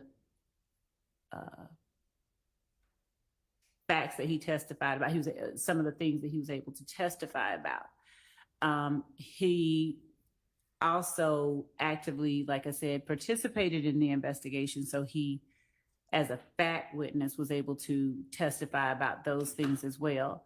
As the court sees what the court doesn't know or wasn't there when he touched on the fact that after Donovan Thomas's murder, they went back and they saw that there were incidents that occurred that appeared to be act and reaction from certain groups of people. And then after the Donovan Thomas murder, that there were a series of retaliatory shootings. He did not go deep into them. There were incidents that were listed that we are now presenting evidence of. At the time, there were objections to him talking about his investigation into those crimes. We alerted the court. We're going to put up evidence of those crimes. This particular one we did today is one of them. Right. So in as much as he gave a broad overview of, what things they saw occur, and that is at this address, there was a shooting. Then there was this shooting at this address. To the extent that there are details that are going to be brought out or that are challenged on cross-examination, those sorts of things that were not ever talked about before will be talked about with Detective Dennis this go round. This will not be a rehashing, of a summary. That's not necessary. That would be a waste of time. This is going to be information that either he's not testified about or someone challenges another person on cross about. I don't think that at this point we can actually say, hey, this is all the stuff that we're going to talk about. We do know that it's going to encapsulate that area, that span of time that we listed for the defense in the court on that sheet. Well, Your Honor, Yes. let me say this. I'm seeing these 4/28/15 shootings. We heard about this morning. I'm seeing on the state's list here, they're saying committed by Demekion Garlington, Antonio Sledge, Quindaria Zachary, and Shannon Stillwell. There is no evidence other than Mr. Zachary in his proffer trying to get better sentence, saying that Mr. Stillwell was there.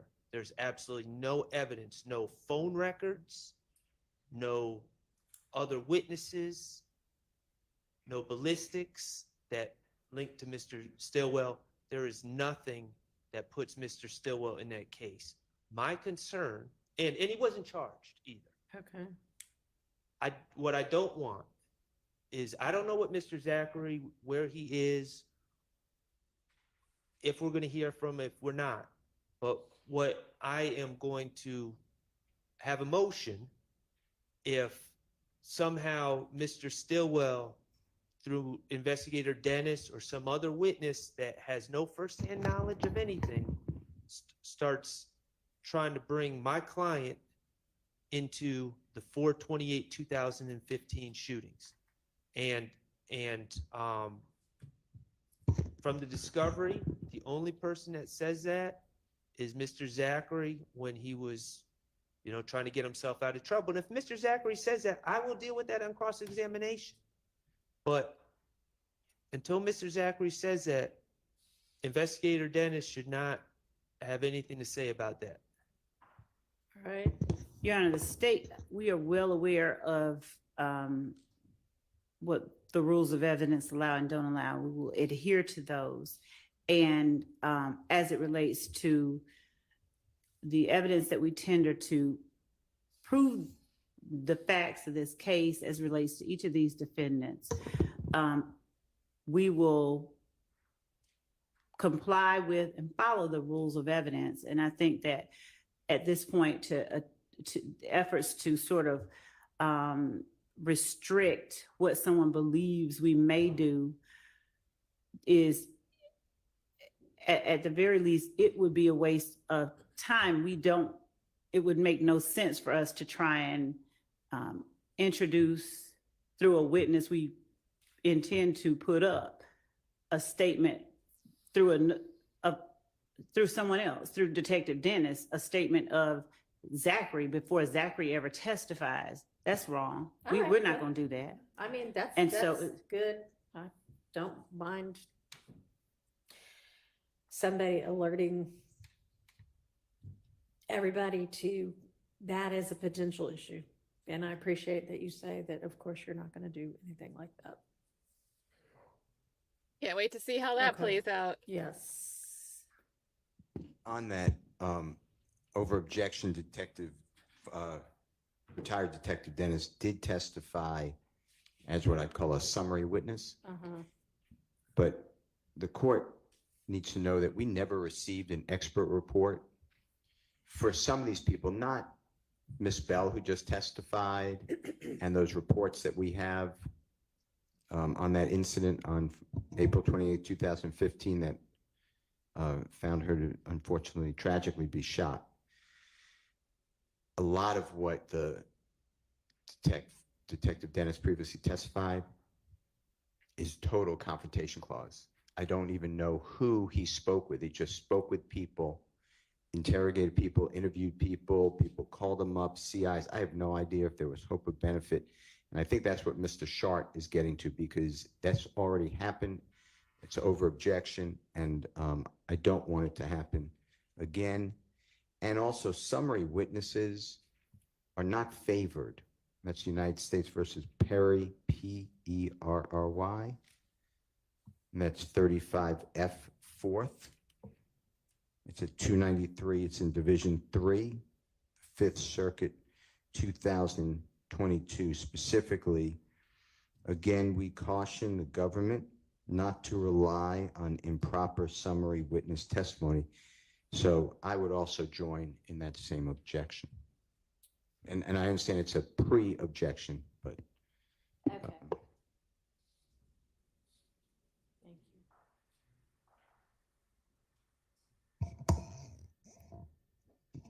And actually, I think that Ms. Love had shared with everybody, she had gotten through about, I don't know, it's not numbered, but 7 or so pages. Witnesses at the time, they were 81 through 110, with more detail than what's here of exactly what she thought the evidence was going to be at the time she put it together. And for Detective Dennis, he's on the last page of that, she's got listed the specific evidence that she, at least at the time she was putting it together, thought he was going to be testifying to this time around. And it doesn't, other than the PowerPoint, which has essentially been ruled out, it doesn't look like it's kind of summary testimony. Is that fair, Ms. Love? Yes, and also I think that as I'm getting updates from team members who are also signed on, that in the Dropbox that I believe that we provided, we have, with even more specificity, photographs of Zachary and Copeland with guns, found at the Dunbar Center and at the Zachary arrest. And I think that this is something that has already been touched on. It's not, the court is correct, in short. Okay. We've been more specific. Okay.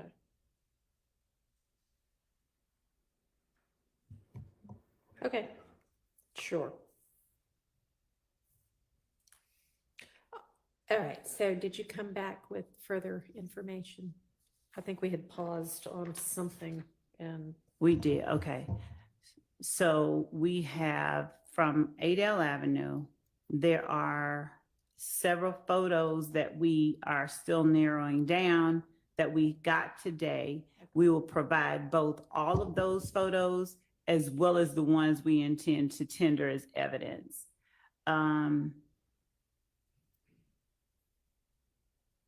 My notes say that they are in the Dropbox link that 88 Atkins shared under CST Turner, but I don't know, my notes don't say that we have or have not sent them over to counsel for defense and to the court, so I'm confirming that. Okay. We have 15 additional photos and a floor plan for 1903 Drew Drive that is being sent over shortly as well.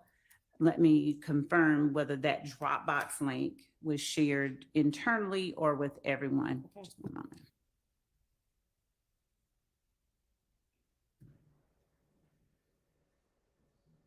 Now, I could be wrong, but is this photo batch part of the photos that they thought were missing from the hack at APD?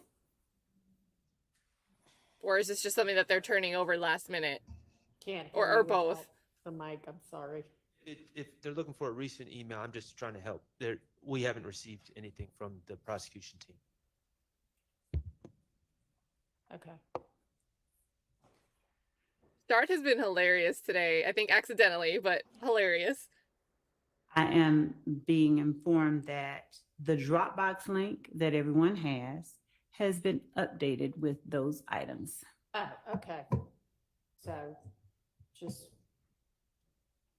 can you tell which Dropbox link it is? Because I know there are several. The one with the 30 witnesses that has this particular witness on it. Okay. Okay, great. All right, thank you. You're welcome.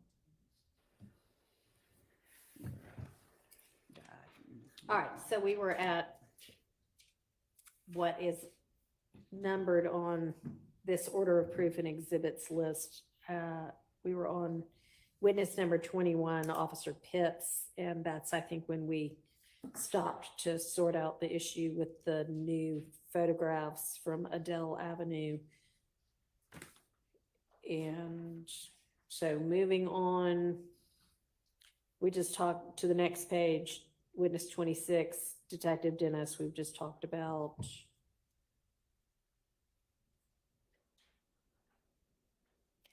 And I had written down from when we talked before, the number 87LL, was that the PowerPoint that we have already dealt with? I don't know. What is the court's note regarding 87LL or 871L? I should write more detail in my notes. One second, Judge.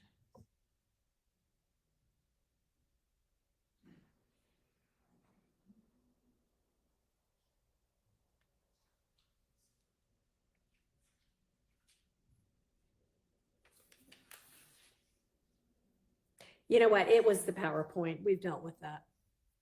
So that's fine. Sure did deal Okay. with that. All right, so turning the page, we've got Mr. Arnold. his plea agreement, potential jail calls and social media, and the jail calls would again only be, y'all are having him testify, planning to. Correct. So that would be, is that gonna be anything other than potential impeachment? No, Okay. I think that, And those would have been the same jail the calls that were listed under Sprinkle also. well, yes, I was gonna say,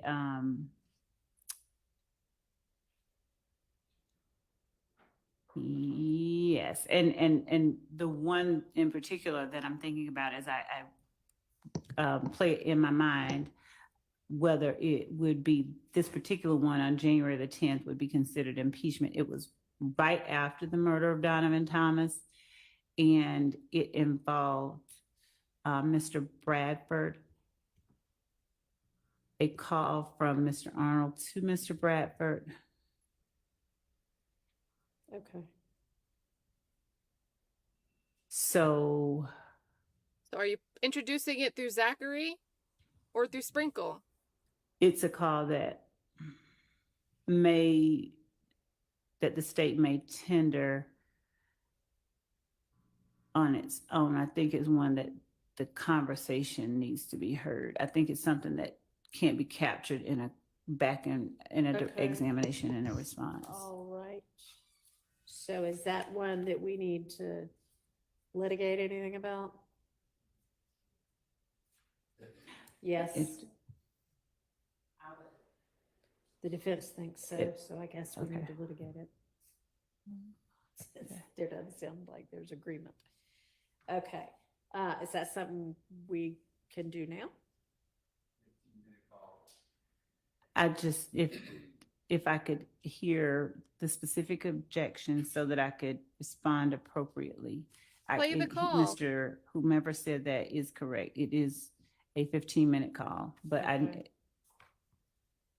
I believe. I'd ask the court just to allow us to know specifically the objection to it since the call has been identified. Okay, If I'm thinking of the right call, there's different people. Mr. Arnold is in custody, by the way, Your Honor. He's arrested on or about the 6th day of January 2015 outside of Club Crucial. You heard about this fight at Mr. Copeland. He's arrested outside. And I believe he's charged with either a small amount of marijuana or a gun or something to that effect.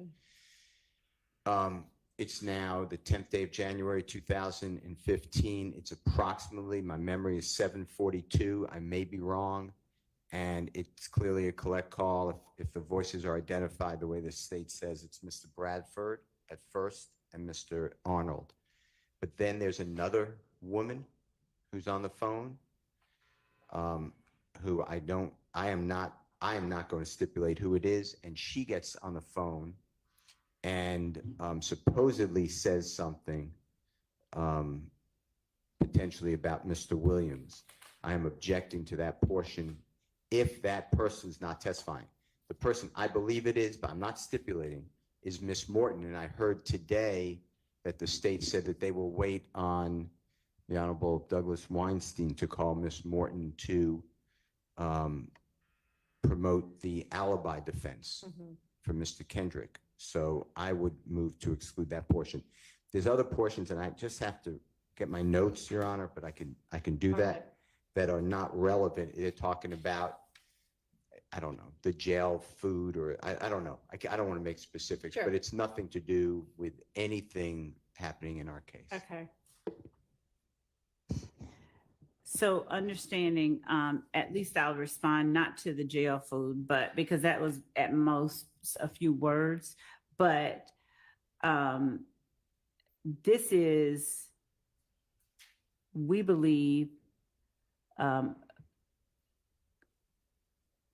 calls between co-conspirators who are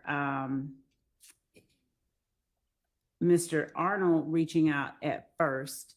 I believe he may have initially had one purpose for reaching out, but the conversation turned to, and, I think, Mr. Arnold reaching out at first. I believe he may have initially had one purpose for reaching out, but the conversation turned to, and, I think, Mr. Arnold reaching out at first. I believe he may have initially had one purpose for reaching out, but the conversation turned to, and, I think, Mr. Arnold reaching out at first. I believe he may have initially had one purpose for reaching out, but the conversation turned to, alert or an informing of the current status of something that had just occurred. We believe that the thing that had just occurred that is a part of the larger conspiracy that is count one is the murder of Donovan Thomas. This is Mr. Arnold reaching out to Mr. Bradford, Mr. Arnold asking, you know, what's up, how things are, how are y'all doing? And Mr. Bradford saying some shit just occurred. He's, we believe, being intentionally selective with his words. And Mr. Arnold is asking where other people are. Miss Morton gets on the phone. Mr. Arnold specifically asked where Mr. Williams is. Ms. Morton says to Mr. Arnold, "Hey, Goldilocks."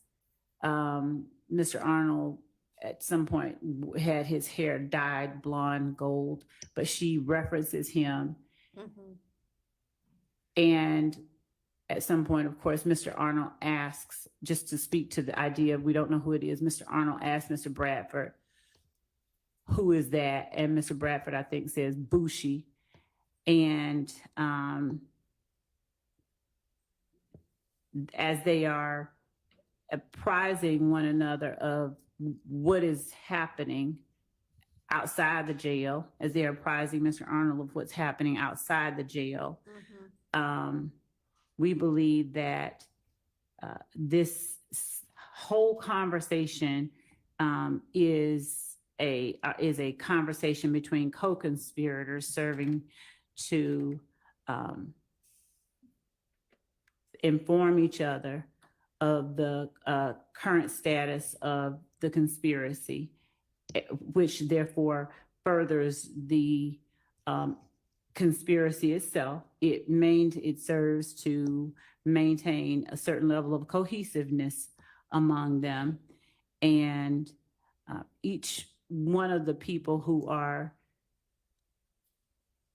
taking part in the conversation are persons, we believe, who have just had some involvement, if they did not switch cars with, provide transportation for the people we believe are involved in the murder of Donovan Thomas.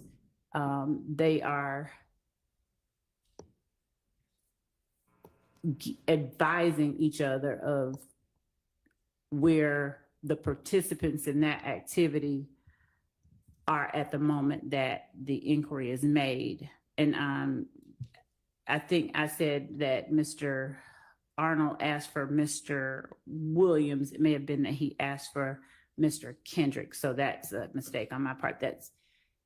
He asked where Yak was. And I think that they, in responding where one of them was, Mr. Arnold was told that they were either with Mr. Williams. There was a reference to their current locations. And at this point, the entirety of the conversation, we believe is one that is informative, one that falls squarely under the co-conspirator statement category. So at the very least, there is that. We do intend to inquire of Mr. Arnold about that. I don't know what he's gonna say. Okay. But Mason, so it has Mason Martin. we believe that it would be introduced in one of two ways. So if Miss Morton is the person who answers the question of where Mr. Kendrick is and says where somebody else is as well, are you contending that she's an unindicted co-conspirator? Oh, she is. We believe that she is, yes, an unindicted co-conspirator. We're not saying that she, participated in the murder of Donovan Thomas, but in as much as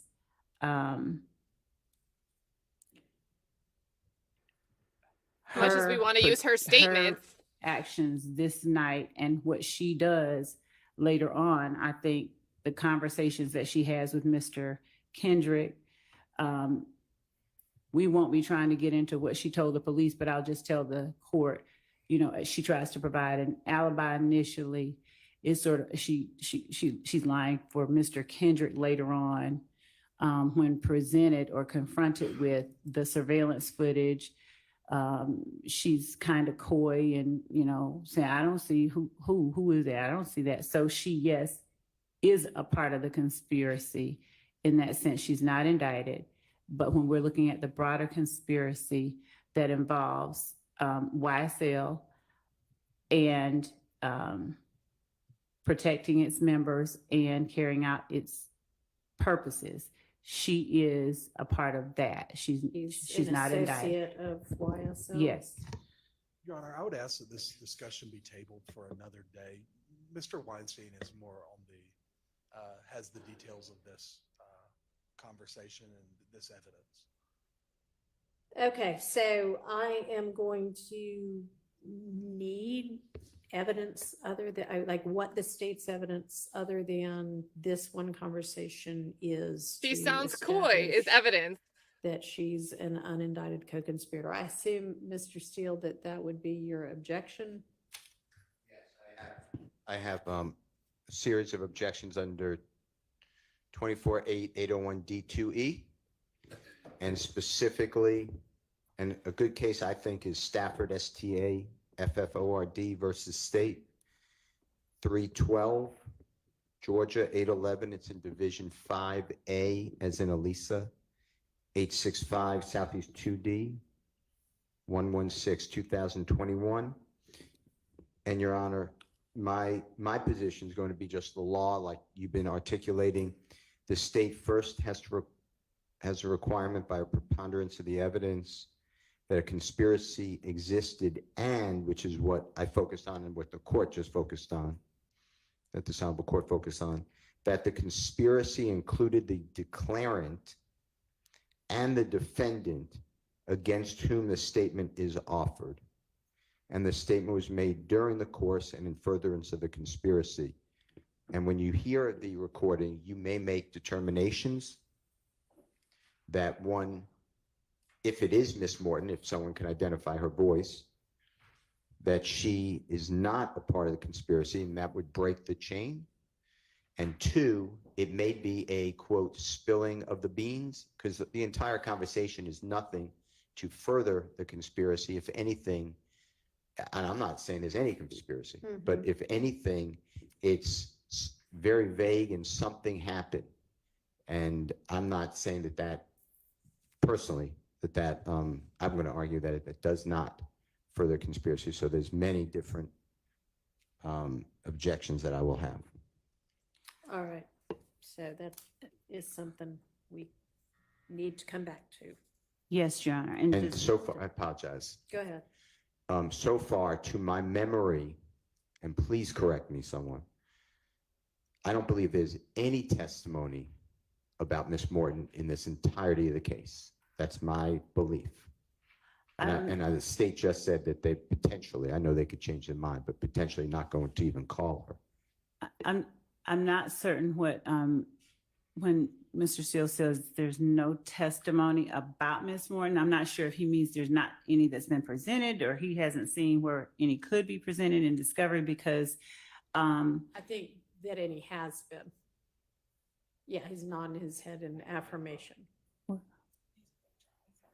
Okay, well, I mean, as long as it will be. yes, and I know that we've already shown the surveillance footage at the gas station. This is just in terms of the idea of Miss Morton. She's the person getting out of Ariel Max's car, getting into the Pontiac Bonneville that Javoris Bradford is driving initially, that then Diamante Kendrick gets out of and walks to another car and comes back and ultimately gets into the driver's side of. This is. How does it make her a co-conspirator? video from the gas station that's the night of? Yes. Okay. And Miss Moore, It's allegedly like immediately after. oh, it is. It's immediately Okay. before. It's about Immediately 6 before. minutes before Donovan Thomas is Okay. gunned down 100 yards away. Okay. And she is identifiable? Oh, she's identifiable, identified. All right, well, that sounds like that might do it, but we'll circle back on a day when Mr. Weinstein is here at Mr. Howell's request. And I assume there's gonna be somebody that says, that's able to testify that her kind of street name's Bushi? Yes. Okay. All right. Thank you. So that is that jail call. And then what about Mr. Arnold's plea agreement? Is there a similar kind of factual acknowledgements as there was with Mr. Sledge? I feel like this is like the third or fourth time she has tried to get somebody to discuss Arnold's plea deal to see why there might be potential issues with how the state is going to direct on the plea deal. And love is not being forthcoming. There is with each defendant that pled guilty. And also, as I was over the time that the court broke from when the jury was here, I was going through my emails to try and do finish up the collection of correspondence at the time that I was speaking with Ms. Merchant, his attorney, to tell her he's coming up. Okay. And I found that same series of emails that I'll be sending to the court Okay. and to counsel for the defense regarding her requested changes, Okay, well, or he is, or however. I'm gonna hope that we don't end up calling another attorney to the I don't- stand. Judge, Stu, please call I Ashleigh didn't wanna Merchant. call Please the do first it. one. I didn't really get Yeah, that you well did. for you ultimately, I don't I- think. well, see. You'll see. Okay. All right, so in the event that the same or a similar thing ends up happening, I guess I'm gonna circle back, when we were talking about the admissibility of the factual acknowledgements plea agreement before, and I ruled that it was admitted, and Mr. Sharp said, okay, well, that may be, but there still may be some continuing witness issues. And I said, well, we'll deal with that later. I was thinking about that yesterday. And I also think that there are continuing witness issues with that. I don't disagree with the continuing Okay, witness so, part. basically that never got displayed to the jury because we only admitted it after the jury was gone and the witnesses were both off the stand. So really, that's not anything they'll ever see. Actually, Judge, I tendered it, I think I tendered it in front of the jury. And at the time, there was an objection. Right. And I believe that to the extent that the court admitted it, it can be published. It can go back. Okay, well, I don't know who you would, I guess you don't necessarily need a witness to do that, but. And since the court did bring that issue up, there was another matter regarding the factual acknowledgments that I wanted to bring to the court's attention. Okay. There was the testimony from the attorney regarding two portions of the final document specifically as the only two portions that were taken issue with. Right. One being number 3, which the court remembers, Mhm. but number 8 Right. specifically. Mm-hmm. And of course, the argument will be made. There are certain arguments that are right for that, but the thing about number 8 that I wanted to bring to the court's attention is that number 8, and this is not something I felt was I didn't feel it was something to go back and forth with the witness on the stand about. He testified, his memory was, he didn't remember seeing it. Right. But number 8 was a distillation, a pulling apart of a iteration, the one right before it, that he took issue with. And the reason the state tendered states 460 Yankee as well as 452 and 453 is that 452 contained the statement that 460 Yankee addressed, and in 460 Yankee, in as much as there were certain things that were not contested but clarified, but the personal knowledge part is a specific thing that wasn't denied, but that was implied. And I'm just saying that instead of having what the state did, what I know we did, and when Mr. Wright says he doesn't remember, that's fine. But when we provided to him the document that had it pulled out, there was not, I don't know how he says he didn't see it, but there was not any indication from anyone that was incorrect. That wasn't just taken out of the air. That No, was, I know that it wasn't, but we have already talked about that. I know what the state, I know and understand how it is that the state got to and believed that, given the comments he made, you all could say, well, okay, still, whether he knew it was planned or not, he still knew it happened and that they were responsible. But it doesn't actually say that in the iteration that got changed. And so that might have been the state's understanding of it. But, I mean, it is what it is. And you didn't explore that with the witness anyway. So, I mean, at this point. I mean, obviously that was a protracted examination that I did not want to make more protracted, but I do think that in as much as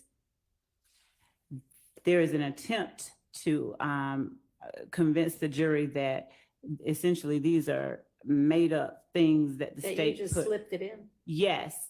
Well, I mean, Miss Love, then put somebody else on the stand. But I mean, you telling me this, I mean, it doesn't do any, I mean. The reason that I was telling the court that was not to try and Just stop, keep trying. completely Stop. relitigate an issue, but as to the section that dealt with his response, not the whole response, not that it's 460, but I would ask if the court might consider reconsidering just us putting in that one part that he responded to, the way that he responded, and then the ultimate version, so that at least before the jury is where that came from, since there has been this continued effort to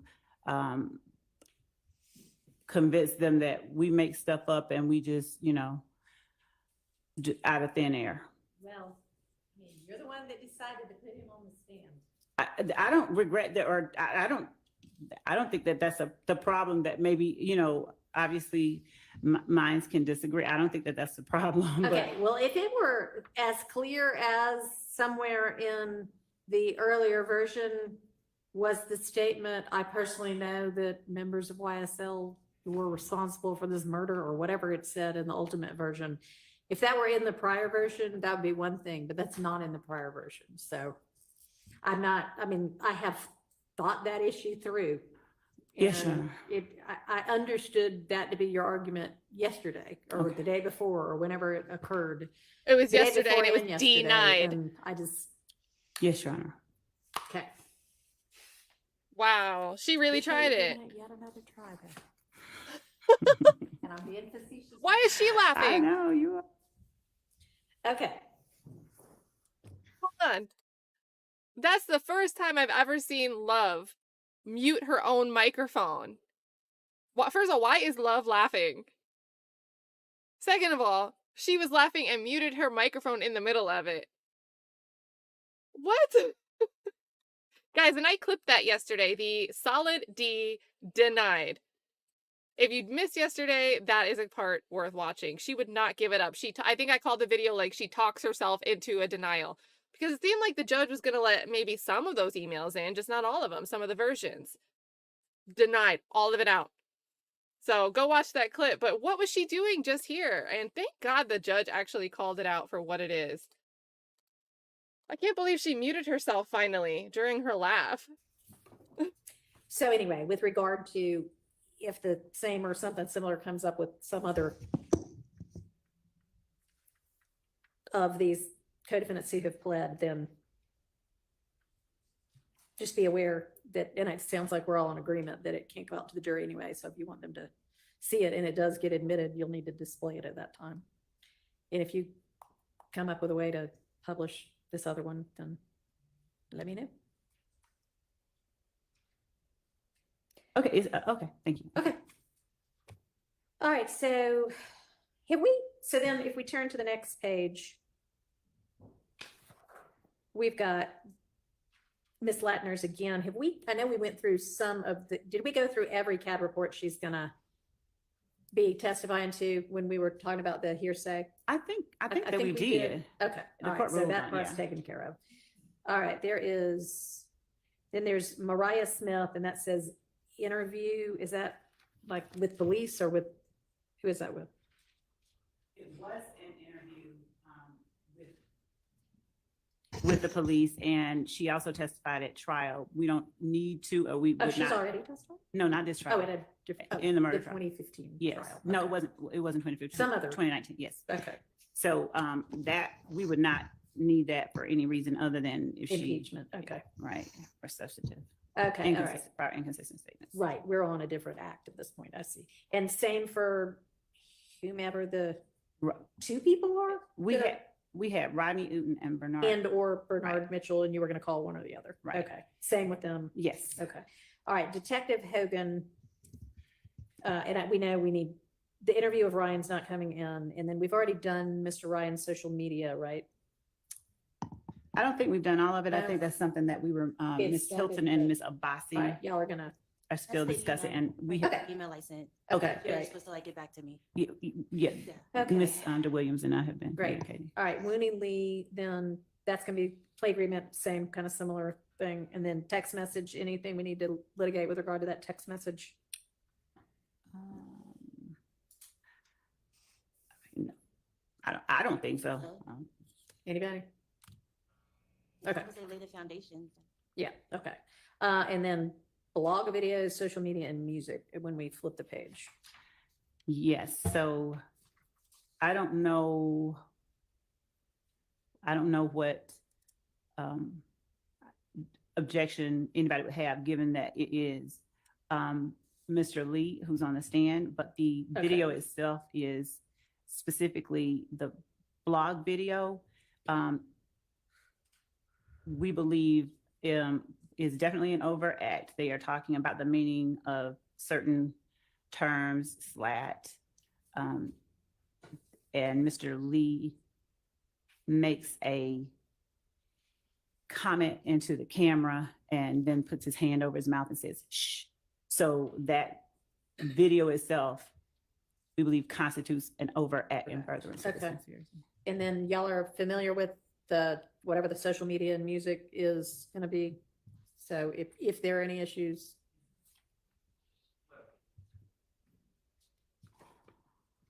Hesitate to say yes to that because music, I mean, I don't know exactly what the state is referring to.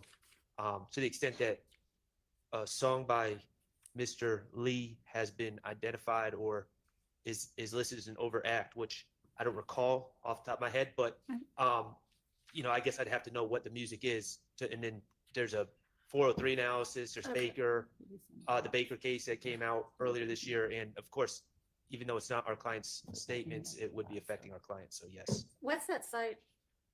Uh, Judge, I don't think that Baker, it applies I to don't this know set that of I've circumstances looked at that all. case, so- well, Baker was It's, Baker dealt with a music video, but it was really a 403 analysis Okay. case. And I can get the site.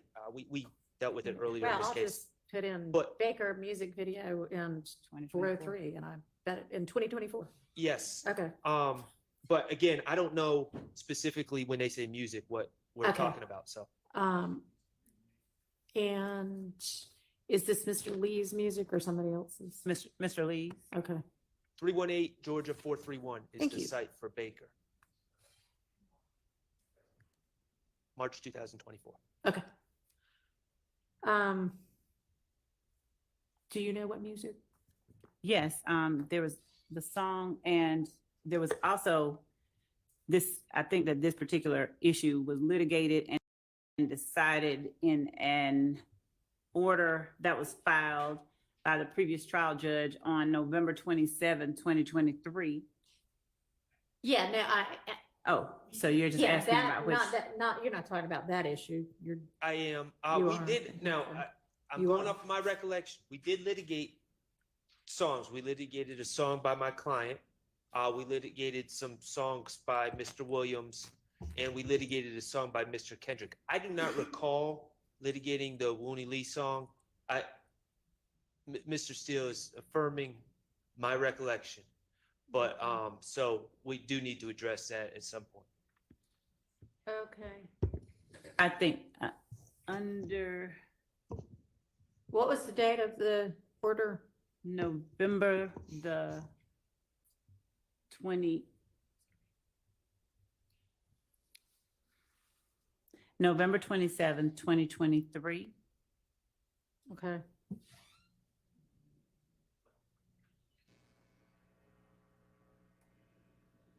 So on page 40, and this is not necessarily specifically talking to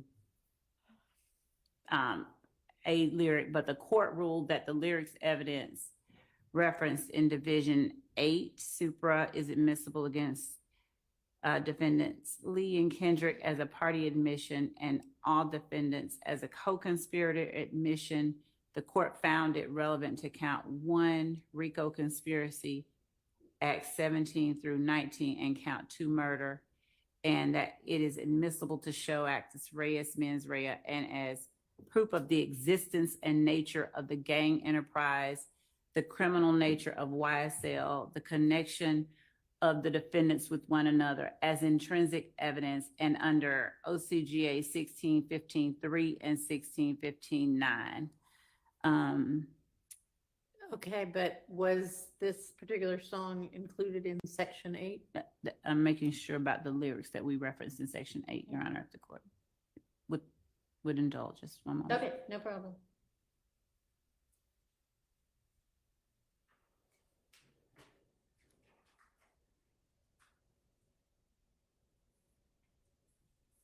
Wait, was deputy just saying something to Shart?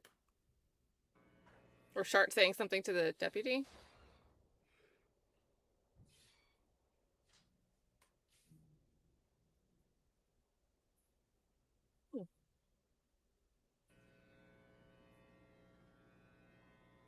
And big It shout is out, Sherry referenced had on gifted a membership. page 35, number 13.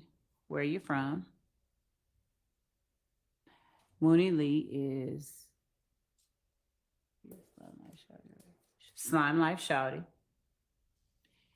And specifically, where are you from? I'm from Believeland. Throw your setup, YSL. The ops hate the crew. Believeland. We getting this paper and we ducking cases. Free Lil Shannon. He the one that had him running with the cannon. Okay. Looks like that was already litigated. I'm going to suggest that we will go back to see to the video of court, because I mean, sometimes I don't know who writes the orders sometimes. So I just want to make sure that it was actually litigated in court. Okay, well, if it was set forth in a motion or brief or anything, whether it was talked about in court or not, if it was included in the order, the decision was made that covered that. I mean, the court, the predecessor judge included that in the order. And you are welcome to go look at what the transcript said, but I don't think it matters whether it was specifically talked about or not, as long as it was included in what the court was considering. Okay, well, Okay. we're gonna look into All it. right. Thank you. All right, and then it's his own social media, and it's been sufficiently identified that, or has it been sufficiently identified that the defense knows what that means by social media? Yes, Your Honor, I Okay. believe it has, yes. All right, that's fine. I mean, And I haven't actually, been they there are very in, long, so- most of them are listed in the indictment themselves Okay. as overacts.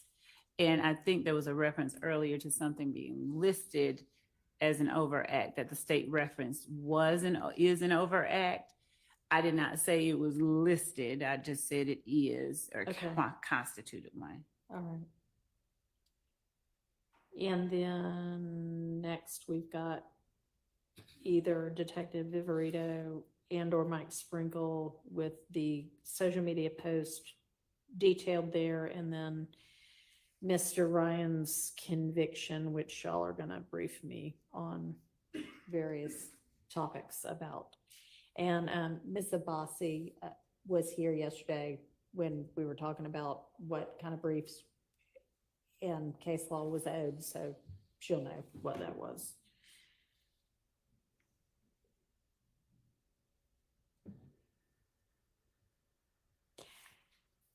And Miss Love, I know at the time when you gave us this, that's the more detailed exhibits, that was as far as you'd gotten at the time. And if you didn't continue on, that's fine, because I said, no, don't take so much time doing that. Just give us, a general list.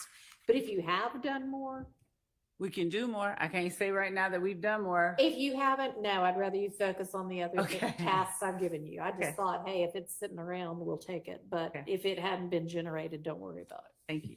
Okay. All right, so then Colin Russell, any issue with the exhibits that are listed next to him? I wouldn't think so.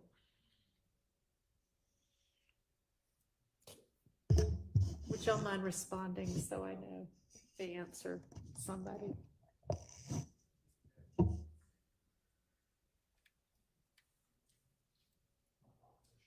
It's okay.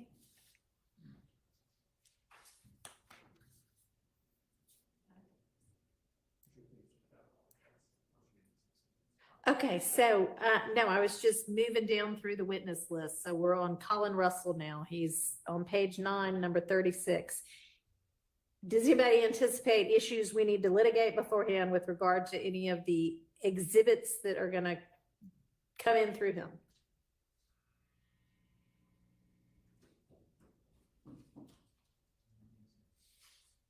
And I don't know whether y'all are thinking or whether you're just like, no, I don't know.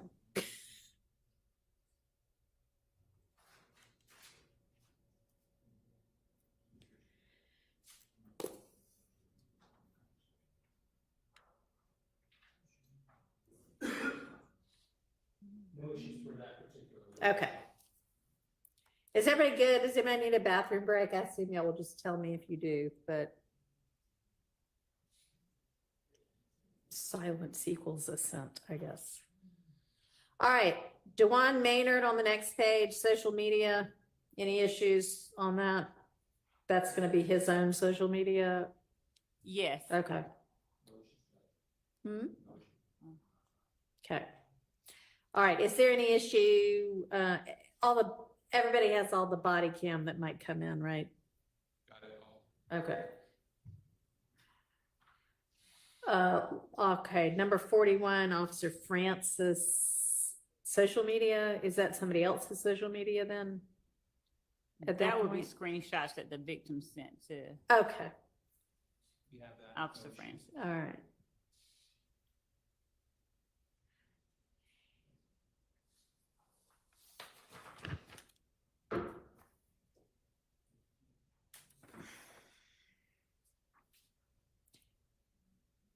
Unless there's anything else on that page, I'm turning to the next page.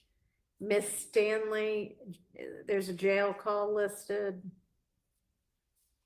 Are there gonna be any issues there?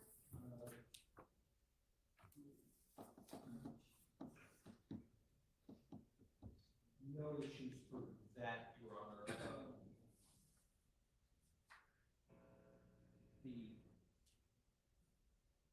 One of the parties on the jail call is alleged to be a co-defendant in this case. Okay, So to the extent that that particular person, obviously we won't have an opportunity to question that person. That person's represented, that person's under indictment. and do you mind telling me who it is? Mender. Okay, So that raises somewhat of a concern for us.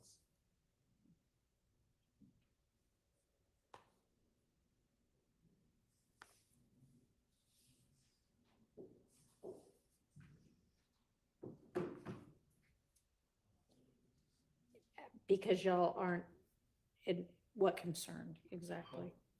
Clearly wouldn't have an opportunity to cross-examine that person.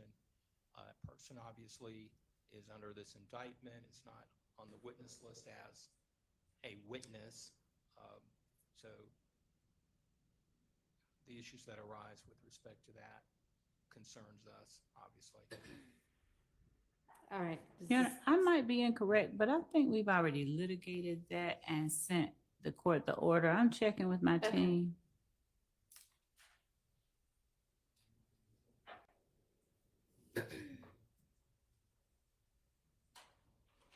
Shout out to her team for doing the work.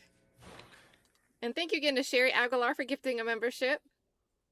We also had, where was it? I saw Loyal Savage admitted themselves to the Cat Not Williams chat Rico Yeah, gang. like an Thank you so hour much, ago. Loyal Savage. It's really weird, because I mean, it's only on page like 85. Warning, local storage cache is full. I mean, if you want to. I really like that sweater. It's pretty colors. She said, I really like that sweater. It's pretty colors. Shout out to the court reporter. Then RC gifted 20 memberships. Big shout out to RC. This was a while ago. I'm behind because I didn't want to talk over them. I know the sound is really quiet. But super, super generous to help 20 people get access to the custom emojis and become part of the gang. Thank you so much, RC.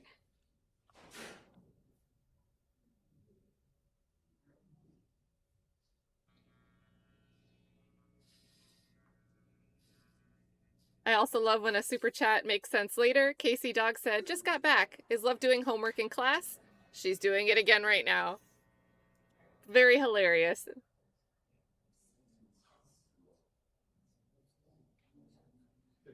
Those are two nice suits talking to each other over there. Hang on, I don't know if my court reporter's ready. She was fixing something on my real time.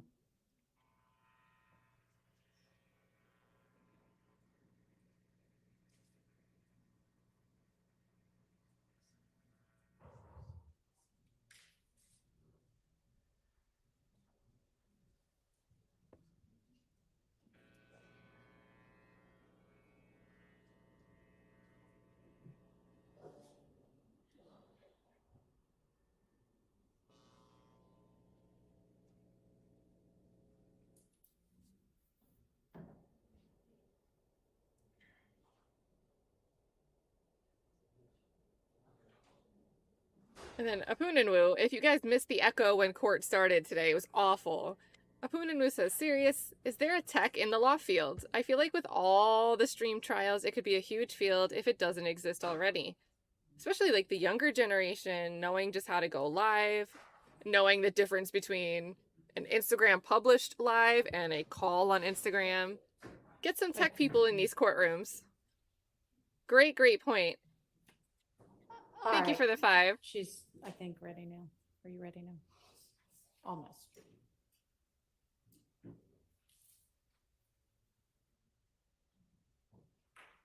It's all right. You don't have to. I mean, it's fine. It's okay. Thank you, though. Okay, ready. So I know that the issue had been previously litigated and tried to bring it back up again. I think the court indicated that it's been litigated. I just wanted to remind the court or say to the court again that my concern was just concerning Mender being a co-defendant in this case. And I believe he's on that.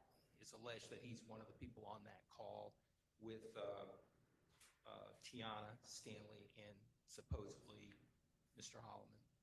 So prior to this honorable court coming on board, the matter had been litigated previously. All right.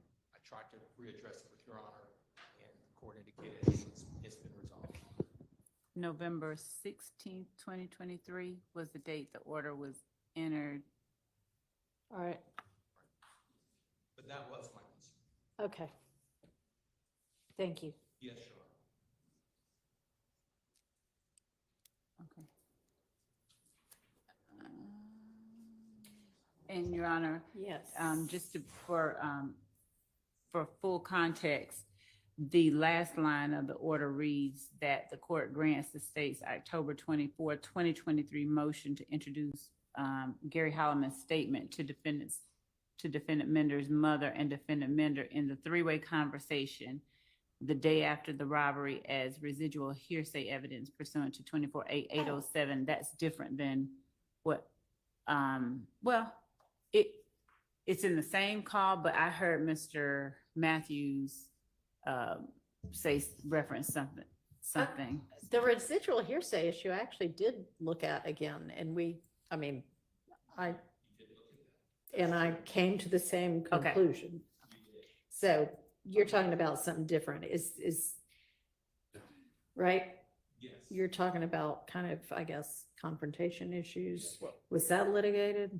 So, I don't know that there's, when we say I wouldn't think that's it's not a confrontation clause. testimonial. Right, in any way. Bruton issues. Okay, so it's not confrontation issues because it's not testimonial, but there might be Bruton issues. I don't I think, don't know. I'd have to listen to the, I don't think Bruton issues would exist in this type of context. I think wouldn't it's- either. So, okay, so what then? Well, I clearly wouldn't have an opportunity to cross-examine this person has certain rights. Okay. Because they're on the indictment. Well, they're not testifying. That is part of the issue. But when you have a right to cross-examine somebody is when they're giving some kind of a testimonial evidence against you. So even if they weren't on the stand, if this were a testimonial type statement, then you would have a right to cross-examine, and we would otherwise have a confrontation clause problem. But you don't have the right to cross-examine on something like this if it's not a testimonial type statement. So, okay. I understand that. Okay, so maybe I'm just not following what it is that your argument is going to be. I know that we're going to be unable to cross-examine. Okay, well, all right. We'll deal with that. Okay. Just yell 403. That was the only issue in that. That was the only remaining issue. Okay. That I recall. I did want to bring to the court's attention, Judge, that the relationship that was represented to the court on the prosecution of Mr. Holloman and Ms. Stanley and Mender, I think they indicated that this was supposedly his nephew or something. Right.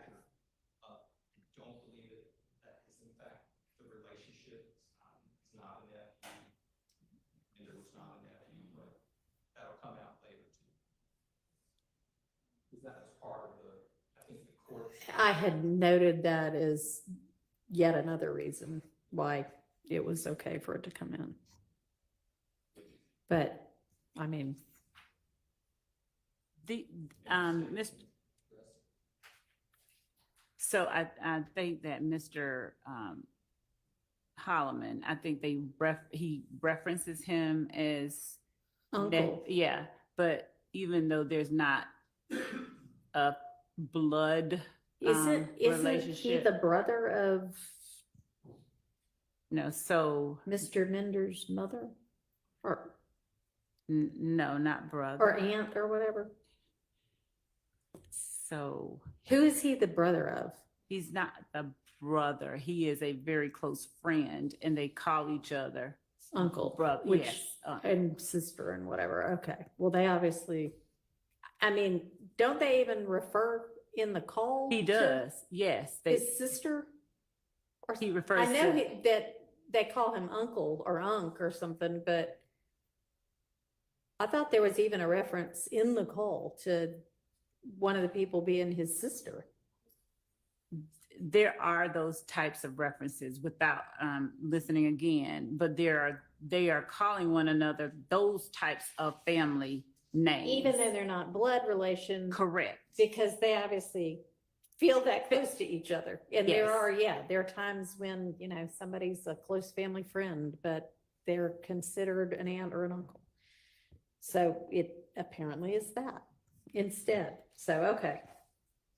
Thank you, Your though. Honor, Yes. on that issue, I join the Honorable Mr. Matthews, and I understand you ruled residual hearsay under 24-8-807, but that's supposed to be used very rarely. I know. And yes, it's not, I agree, it's not brutal, it's not testimonial. It can't be brutal because it's not testimonial. But this is an overt act, and it's therefore applies to everyone. So under 403, I know I'm going to ask for a limiting instruction if your ruling stands, but that's a very tough instruction when it's a overt act in a Rico case, because it's the same thing like the conviction by the jury of Mr. Ryan that we discussed yesterday. You're telling the jury you can use it against person one, but not against the other five. But it's an overt act that they can use on one person's verdict form, but not another. And I just don't, I would ask the court, since it's 807, which really has to be like prior sworn testimony that was cross-examined or a dying declaration, I would just ask the court to potentially reconsider or allow a limiting instruction that will help you craft, of course, if you approve it. But otherwise, I don't know why it comes in against Mr. Williams. Okay, so those are two of the examples of types of evidence that come in under 807, but that's not the entire universe. So the fact that it isn't either of those two things isn't determinative or dispositive. And I don't know that a limiting instruction would be appropriate here. And you're welcome to craft one and present it, and I'll consider whether I think it's appropriate, but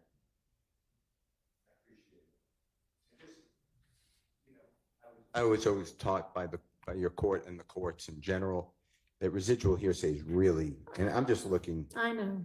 it says, if you don't mind, it says,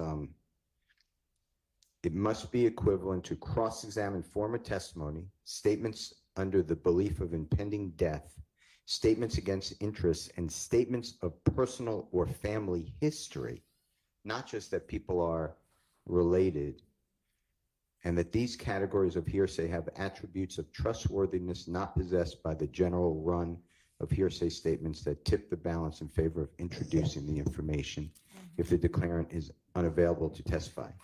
And that's another thing, and that's, by the way, I was reading out of Ash, ASH versus State, 312 Georgia 771. It's in division. It's in division 3B as in Barry, and that's 2021. But Also, a person to that conversation is available to be cross-examined. I'm not talking about a person with a Fifth Amendment right, but there's another person who I believe is available to be subpoenaed and is on the state's witness list. If I'm wrong, I don't want to be wrong, but I believe that what I said is accurate, that the person is here in Atlanta and could be subpoenaed. So I would ask again, And who is that? Miss Mender, but that, if Mr. Matthews can help me with the name. Who? So we're referring to Tiana Scanlon. Okay, That's who we're referring to. okay, Yes. so.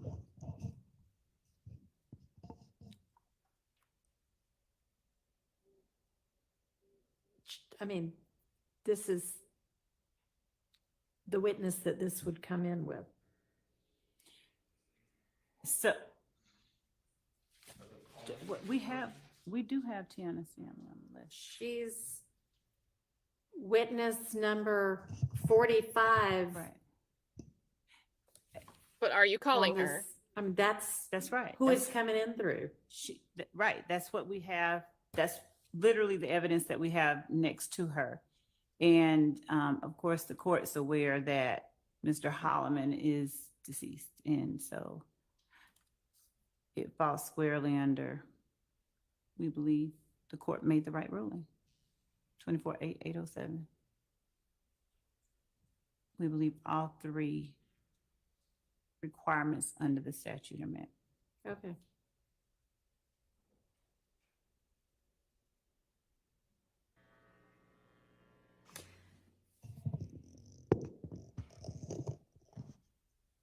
It's like she just didn't want to admit that we are Right, or are not calling that then- witness. We come down to Sergeant Henderson with Mr. Huey's interview and social media.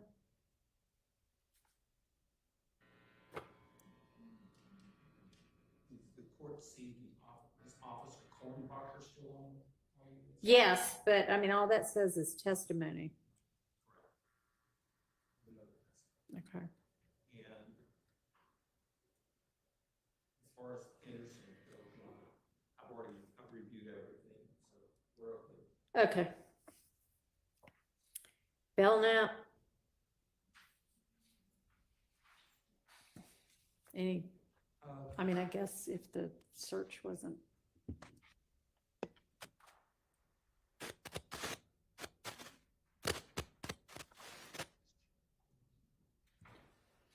I wonder if the 100 witness we plan to call still counts people they're recalling. Because I feel like it doesn't. And there's a lot of people they're recalling.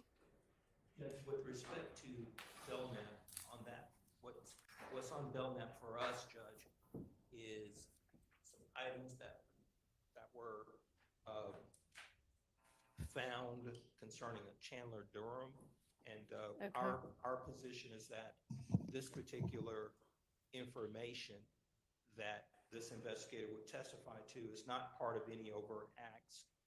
I don't believe Chandler Durham is on the witness list. I believe it's intrinsic. So I would argue that information should be kept out. Ms. Love?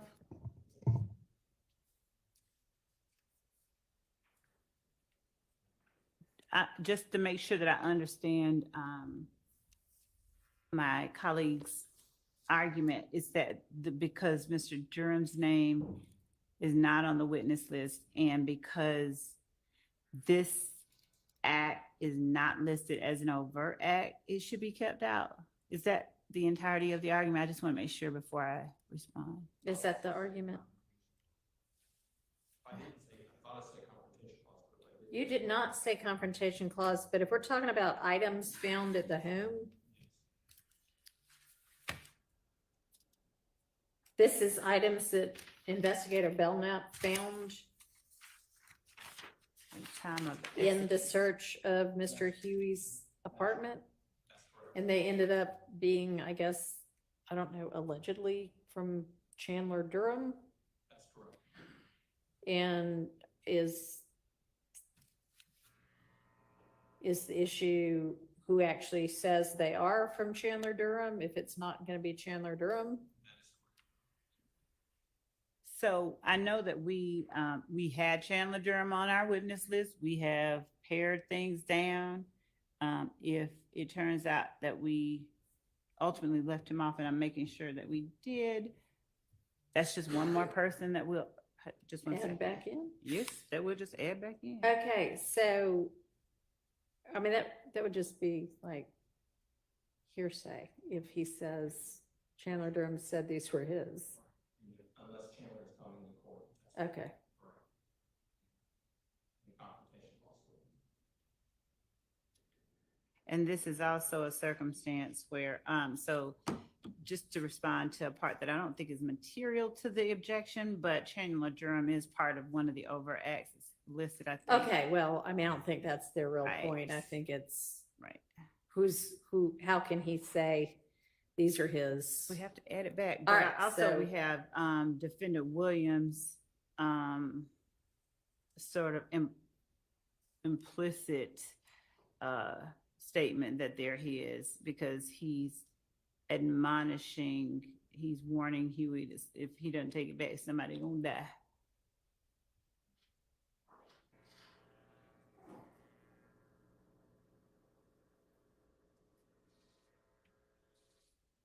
But that's just, so we, Yeah. Well, I guess maybe, even though I appreciate your efforts to pare down your witness list, this is one witness you're gonna need to add back.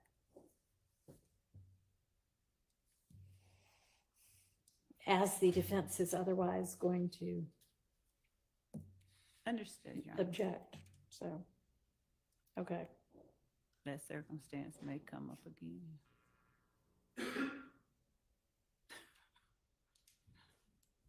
All right, Officer Gordon, Phoenix video. Love is killing me with this mute All button. right. And then Bernie. Yep, we've talked about him already. And then when we turn to the next page, page 12, this is one of those subsequent allegedly intrinsic acts, and I know I ruled on 2 and withheld ruling on 2. Yeah. And this is, I think, one of the ones that I ruled out.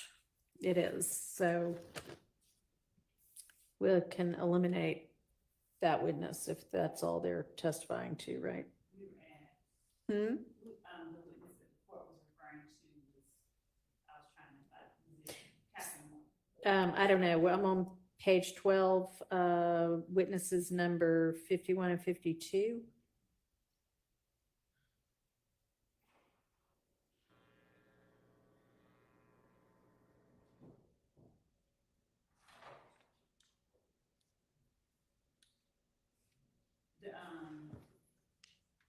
Mr. Smith and No. Timothy Brown, an investigator, Viverito. Hmm? Oh, okay. Yes, the court did exclude it. Yes, so that, now, Mr. Hang on. So 48 and 49 were Belknap and Flores, and we have moved on past them. We must be looking at a different document then. Different numbers, I think. 48 for us is Deputy Timothy Brown, 49 for us is Investigator Rico. Okay, well, I don't know how that happened. I've got either an earlier or a later version. I don't know. Well, we have them. What does yours say? Okay. Well. What is the last witness number y'all have on yours? Last one that we have on ours is witness 105. That's Lieutenant Lynch. Okay, so you know what? I remember you saying at some point, I've added 2 witnesses, so it's different, and it maybe y'all are just looking at a different one, but the 2 witnesses, obviously, we just maybe. So you have 48 as who? 48 is Deputy Timothy Brown. Okay. And I have that as 51, so somewhere above that Yeah, are somewhere- 2 witnesses who, I don't know. Do you remember the 2 witnesses you added in?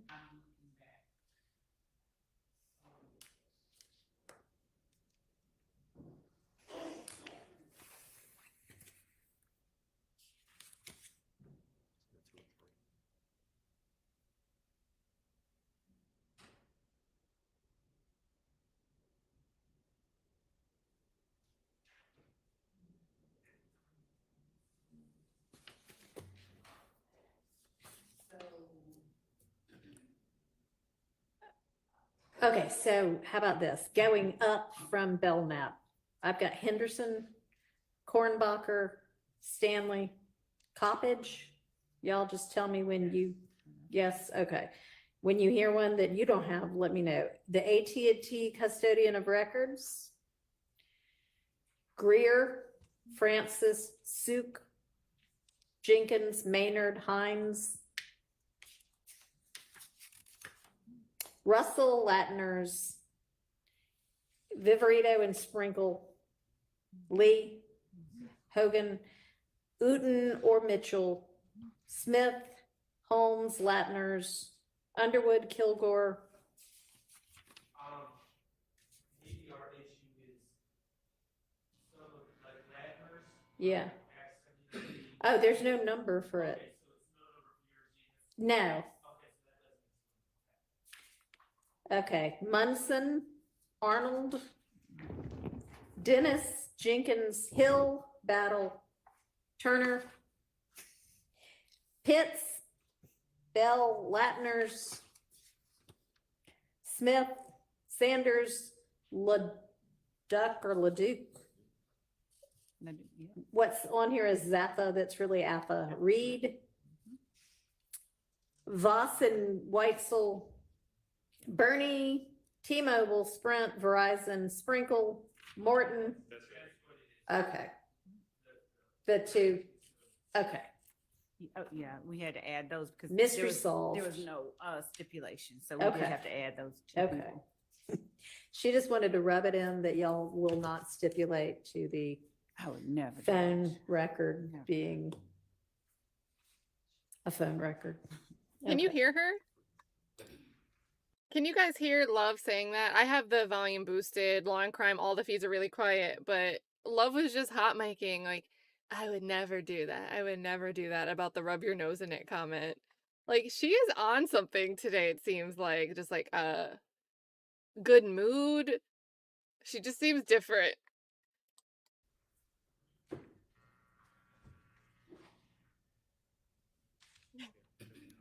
All right, so anyway, back to Timothy Brown and Viverito on that issue. We can strike those 2 witnesses because that evidence is not coming in.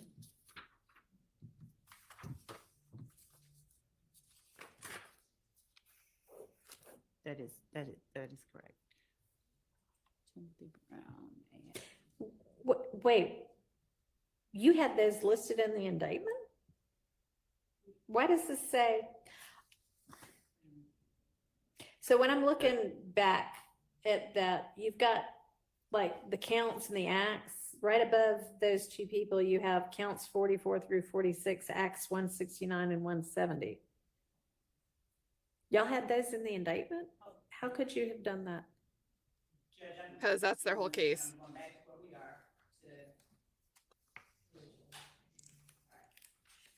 Because that is their whole case, people.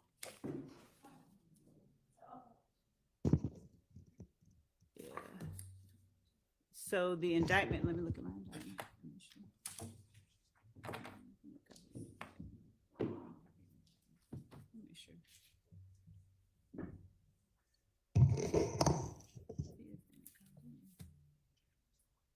And they said 169, right? Let me pause this because this is what they're talking about. This is what. So she said, if I'm not mistaken, 44 through 46, but these acts here, 169, defendants Marquavius Huey and Tanquarius Mender, associates of YSL, did unlawfully commit the felony offense of possession of a weapon by an inmate. So this is one of those 2022 incidents when, while incarcerated at the Fulton County Jail, did possess an illegal weapon, to wit, a shank, beyond the guard lines in violation of Georgia law, pursuant to OCGA 425-18, an overt act in furtherance of the conspiracy. And then I think she said 179, 169 and 179, or did she say 170? 170 was possession of telecommunications device. So Whitaker is finally getting clued in on how exactly this, and 179 was also telecommunications device. So Whitaker's finally catching a little bit of a clue on how this case has been brought together. So we'll speed this up, get caught back up.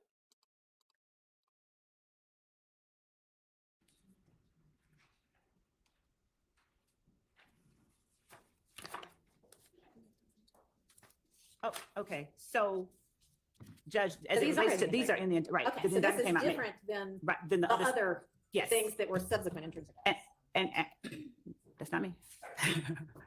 So, Judge, does the awareness of similar acts having been I mean, maybe. committed? Maybe. Okay. So I'm sorry, those are obviously not out because those are indicted. And let me think about how similar that's pretty similar. I might revisit that ruling. Thank you. Not sure y'all made that argument at the time we were talking about it before.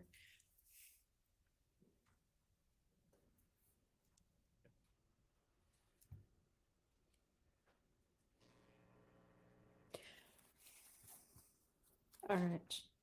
What do you say we break for the day, y'all? Okay with that. I say we break for the day. All right, and do we have any word? Okay. All right, so we will reconvene at 9 tomorrow, and hopefully we'll be able to do jury and witnesses, and apparently we haven't heard anything yet. Okay, So just plan to do that, and if not, it'll be another day like this. yes, Your Honor.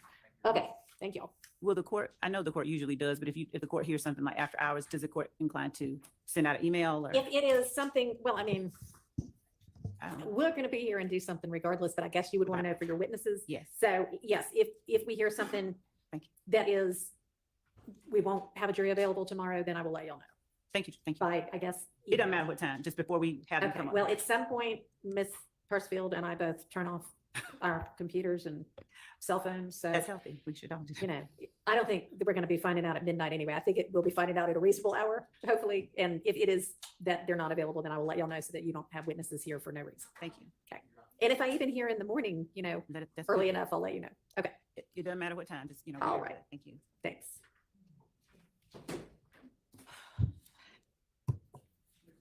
I thought I heard defense say Your Honor in the back, so you know the drill. Will leave this up to make sure they don't pop back in, but there you go. Whitaker still really doesn't even know the indictment in this case. Still not even tuned into the acts as alleged, as charged. So there's all of that. We have a ton. Thank you so much for all the support today. I'm gonna mute this, that way if it plays another video, it won't blare in on us. I swear I heard the defense, someone in the defense, the back of the room, say Your Honor, and then they never said anything. So, but it sounds like they might have a juror issue again tomorrow. With that being said, I'll stream tomorrow, but do you guys want to start at like, I don't know, like an hour late? Give us a gap of time in case the first 30 minutes is them approaching at the bench talking about a juror issue. We'll start at like 10 or something. Because that's been a little bit crazy today. But yeah, so we have some supers. Thank you so much for all the support and generosity, and thank you so much for showing appreciation to our wonderful mods. I do also want to read something that Steven Satchel sent in about plea deals, so we're gonna do that right here. It's a one-pager. Let me make sure it's on the screen for you guys. And you guys have heard me express how I feel about plea deals. You guys have expressed a ton of thoughts in the chat. Oh, and since this is, let me make sure. Let me move myself because this is aligned to the left. So I'll put myself over on the right. And also while we're going through this, Taybiz TV is going live to talk about Unc, Shannon Sharp, and some viral content, and ESPN and employment. So shout out to the Unc. I think he's probably the most famous Unc. That's going to be at 6:15 p.m. But you guys know the drill. Where are you guys going to hang out today? You guys can talk about it in the chat. But this is awesome, awesome information. Already gotten thoughts, not information. Already gotten a ton of great feedback from people in the chat that read it when it was linked. Here's the link if you want to check it out. And this is from our own Stephen Satchel. So my issues with plea documents. Caveat, Stephen Satchel is not a lawyer in any state. This whole business with Sledge's plea agreement has me boiling. I keep screaming at the screen, contracts 101, meaning basic. When the gaggle of lawyers are hashing out evidence Wednesday, on the 11th of September, I have mentioned this time and time again in the chat. Why am I so upset? The cross of Sledge plus the testimony of Sledge's lawyer make it clear that the plea agreement is a defective contract. Here's some following defects. It's one-sided. You always have to have some type of reciprocity when you deal with contracts. The contract was solely written by one side. Big problem. Guess when one side, we really mean love. The DA. At no time, based on what I have heard, plus the evidence presented by the attorney, shows that none of the content was contributed by Sledge. It's all Chief Deputy District Attorney Love. The prosecution claims that Sledge/attorney could present changes. What is missing is a statement that the ADA always incorporated the changes in full, which is important. The insertion of item 8, which we heard again today. I can't believe we're still harping on Antonio Sledge, Derek Wright, and item number 8. But love had to be a rabbit hole again today. The insertion of item 8 using previously rejected text is a particular example. Now, in my career, I was involved in writing/editing standards documents for the Telecommunications Industry Association, documents which made their way to the ITU. During the working party meetings, the standing operating procedure is that the members would submit their proposals in writing, and the committee would vote on them. I, as an editor, would be required to integrate all agreed-to changes in the proposed standard. I was not free to pick and choose. I made the change to the best of my ability, or I would catch hell during the next review. And this is why, the idea of plea negotiations, that's a term for a reason. You're asking to make changes. If the other party doesn't want to make the change, then it has to be negotiated back and forth. It should not be what Love did. Just, here's what I'm writing. Do you want to agree to it or keep the full sentence? When I was involved in business contract negotiations, the standard operating procedure was that one party would write the first draft. The other party would then make changes to that draft with change tracking on, so we can see the changes. The back and forth would continue until everyone was satisfied enough with the document. Then the final clean version would be presented for signature with a statement that the final document was a complete copy of the final version of text. No surprises. Second issue is the coercion. What I was taught is that when there is litigation about a contract, and that contract was written by a single party, that any issue had to be considered in favor of the non-writing party.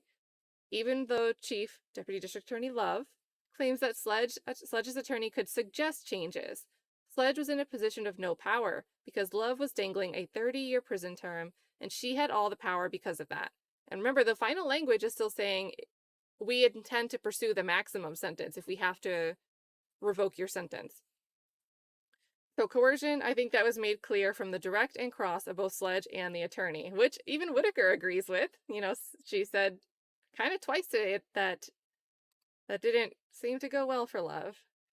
In conclusion, I believe that the combination of the unequal pressure plus the sole control of content renders the contract effective. Is it reasonable to suspect that the Fulton County DA's standing operating procedure is to use the same method to get plea agreements? Is it a pattern? Could the defense attorneys cross-examine other pled-out witnesses to determine if the pattern exists? I think the chat is going to tell us that the other people that have pled out, it's been the same thing. It's been the pattern. It has been the pattern. So here is a link to our resident here at Satchel, the document if you want to read it on your own. Like, really good stuff. And one of the things I appreciated over the last couple days is that All the defense attorneys really honed in, but Shart especially, even yesterday when there was no jury, he laid out the exact process by which the state is, instead of a signed proffer from the witness, Love is writing what she wants, whatever her theory about the case is, making someone sign it so they don't sit in prison for 30 years, and then using that to inject in front of the jury what her initial thoughts were, because there was no signed proffer. So I've loved that the defense attorneys have really been sharp in calling out, some of the problems that S. Satchel's pointing out here. And then I always like to do a time update. So 9 a.m. tomorrow, you guys, and let's get to these super chats. I'm going to move myself back over. And that ill kid Jay says the judge needs to undo her bias. Rapido. Yeah. And she needs to learn the case. She doesn't even know the indictment. How am I supposed to believe you looked at any of the prior evidentiary rulings or the ones that are still open if you don't even look at the indictment? Like, hello. Thank you, that ill kid Jay. Tamika, great YouTube lesson here. Guys, if you were a member and then suddenly your name isn't green anymore, a gifted membership is never something that will force renew on somebody. So if you get gifted a membership, it's for 30 days. You have it for free for 30 days. If you want to continue it, you might get lucky and get gifted a membership right at that 24-hour window. Otherwise, you'll have to manually decide to become a paid member. So if you were green and you're not green anymore, it's probably been 30 days. And, all these YSL trial days, kind of hard to keep track of how long 30 days is. So that might be part of the surprise as well. But thank you so much, Tamika, for all your support and for, great YouTube education here. Leah's dad says, I can't wait for the love bars on the next album. Yeah, because Jeffrey Williams was sitting there acting like he was coming up with the song right then and there. S. Satchel, shout out to not just Tamika, but also S. Satchel. New mods. So all that mod love earlier, we've got 2 new ones. Thank you guys so much. S. Satchel says, I was too busy preparing my homework on the fly. What did I miss? And feel free to pull it up in your stream. So we just looked at that. And thank you so much for sending that over. And again, you have access as a mod to share links when necessary. So if you guys as mods find something relevant about this case that people would be interested in, you guys share away. Share away. FO3 is ready, says, Love and the judge, the only ones not losing money. I hope Fulton County puts some pressure when it comes to budget planning and asks for bigger budgets. Thank you, 403 is ready. King and Queen says, 3,000 people in the chat, but only 700 likes, people. Let's get it together, Slime. I had pulled this up earlier. Thank you for being my pinned reminder, King and Queen. Very nice of you. And guys, if you're heading out of here, hit the like button on the way out. Thank you so much. Chloe says, good afternoon, all. I see Buffery, the witness slayer, is back at it already. Has she filled us in on what she believes yet? And also shout out, I get Cleveland versus Believeland, but Love pronounced it like Believeland, right? I'm not crazy. Or is that how it's supposed to be said when you replace the C and B? I don't know. Shout out to Chloe. Kinsm W says, why are they only now finding the date of the call? Because they never know what anything is coming from. They barely provide foundational information. I'm very concerned. Earlier in the day, we heard that they had a flash drive of images. I'm wondering about metadata. Do we have all the metadata for these images? Where were they stored before they got on this thumb drive? Where did this thumb drive come from if it's just being disclosed now? So I do want to rewatch that part where they talked about that because I want to hear it exactly right. But we are on day 128. So that's just how the state's been operating. Thank you for the 2. King and Queen says, likes, hit the button. It's free, Slime. Thank you so much for supporting the channel and wanting that like button hit. Mrs. R has changed her name to Lion Love is my name. Shout out to the funny name changes throughout this trial. You guys are hilarious. And good to see you, formerly known as Mrs. R. Elizabeth Wright, I think there's a lot of doubt here, and it was nice when the defense attorneys kind of said if he's going to show up. Is there any real belief that Zachary will show? Quindarius Zachary. There's been a lot of talk that his sister is on, I think TikTok is the platform. I don't know, maybe it was Instagram, but one of the platforms. Saying, everyone's talking about my brother, but they're not even trying to call him. They're not trying to tell him he's supposed to show up. So I don't know what they're talking about. And the person claiming to be the sister said love just flat out lies. So I don't know. I don't know. But there's stuff that they seem to want to be able to admit that seem like he would be the one to admit them through. And I think that they're just trying to wriggle around and see if they can get it in through Thorpe or Dennis or somebody else. So who knows? Elizabeth Wright, great question. It is next episode of Dragon Ball Z. We'll have to find out. Chloe says, fill in the blank, live, laugh. This was so good, Chloe. The chat had a ton of fun. You guys gave great answers. I loved how many people said live, laugh, slime. Like, just LLS. Thank you so much, Chloe, for, supporting the channel, but always having great commentary. Heart of Inspiration, heck yeah, says, I'm so tired of Judge ADA Page giggles, Whitaker, helping the state try their case and let them slide on timelines and Brady. Well, do we think everything will be ready on Monday? And more importantly, if stuff is not ready on Monday, and then Friday too, for the reply to Abbasi's motion. If that stuff isn't ready, will there be a firm hand? Or will it be another pass and oops, oh well, sorry, but here's a free pass for you to keep it moving. So, you're right, Heart of Inspiration, and every day it seems like the same thing. Eddie says, live, laugh, impeach. Yeah, LLI is a good one too. FFS says, live, laugh, FFS. Shout out to FFS. Formerly known as FFS. Chloe Albert's Revenge says, live, laugh, get caught because you suck at bad lawyering. Well, at least she's learning to hit that mute button. Thank you, Angie, for the super sticker. Super nice of you. Whitaker, and I think that some of the microphones picking up the size, the leftover S's. Whitaker is YSL, yes. Giving the yes to the state over and over. 403 is ready. Was Steele able to use what he wanted? I think there's still outstanding issues relating to some of Steele's arguments because the state wasn't prepared. So,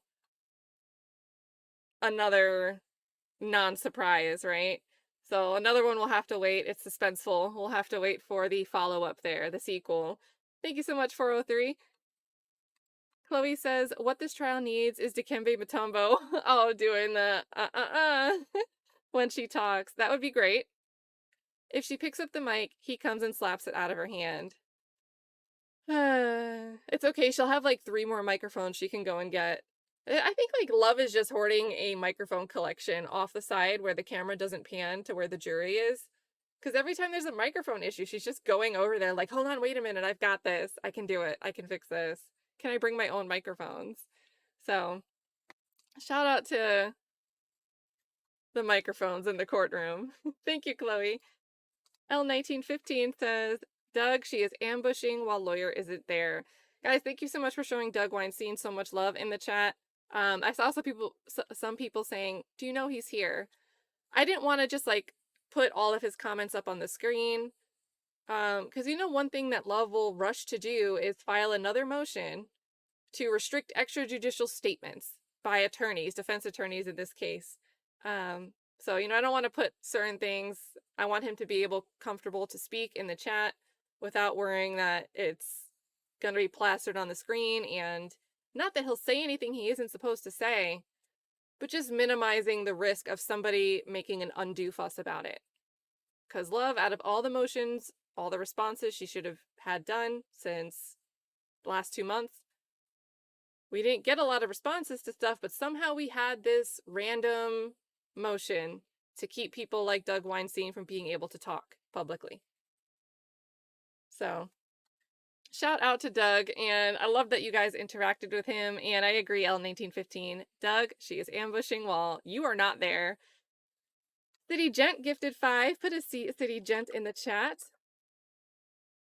You guys were awesome with the gifted memberships.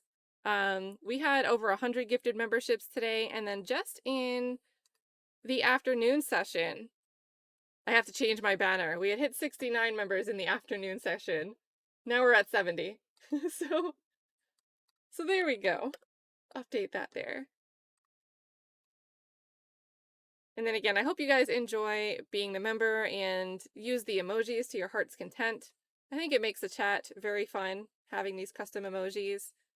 We've also had some contributed in there by Nancelot. I don't know if I've seen Nancelot in the afternoon, but you'll recognize Nancelot now that I've said the name. If you don't already know Nancelot, Nancelot has sent over some graphics and custom emojis as well. So super cool community tool. Thank you so much, City Gent, for letting 5 people become part of it. Kevin Kirksey says, she still won't have the brief she was supposed to have done by Monday. They'll watch. The judge is going to give her a pass yet again. The defense will object and be punished for it. Watch and see. And guys, I love Bruce Harvey's. Well, just, I don't know the wording, but he said, because it's right. Like, agree with my motion. Grant my motion because it's right. Just say yes. So shout out to Bruce Harvey. We are still waiting on the state's response to something he initially motioned about several weeks ago. Kevin Kirksey, I would, if we were taking bets, I would be on the same side as you. Jennifer Devine says, love is a dog with a bone, drop it. She actually did at the end of the day. She dropped 2 different things 2 different times. She laughed. She gave a laugh and then hit the mute button. So whoever gave her that advice, shout out to them. Thank you for the 5. Black Butterfly says, Munk Tung stays in her mind, rent-free. Completely rent-free. And now Derek Wright, his attorney, also rent-free in her mind. That and the double rebuking. One day she's going to ask to rebuke an attorney that was called as a witness. Like, just rebuke everybody. Thank you so much, Black Butterfly. Good to see you. KH says, can you do a character breakdown / reference video, please? So real names versus street names, what they did.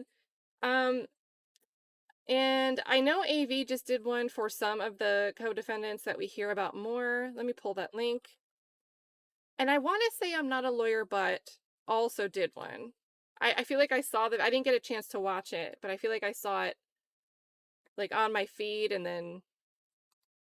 Okay, so here's AV's. It's 12 minutes. It says deep dive into YSL defendants. I watched this the other day, so check that one out. And I'll think about it. I'm not saying I'm not going to do one. But just to help you out right now. And then Flesh of the Gods, there isn't really like a short compilation that bullet points, but Flesh of the Gods does deep dives into names as we hear them, throwbacks to people that may have been missed if you're joining this trial a little bit late. So let me get that link as well. But I'm pretty sure AV and Mel both did a short recap. Let's see, the who's who. Who is who? Maybe I'm crazy about the I'm not a lawyer one. I don't see one actually. Oh, I see it. Okay. So here's Mel's. The who's who in the courtroom.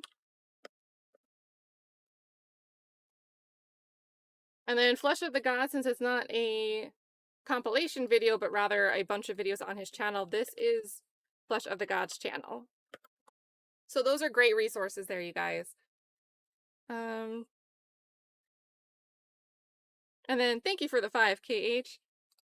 Colleen says, love flashing more gang signs than YSL. Yeah. You guys with the hand signs, Ike did something similar yesterday. It's hilarious doing all the visuals with the emojis.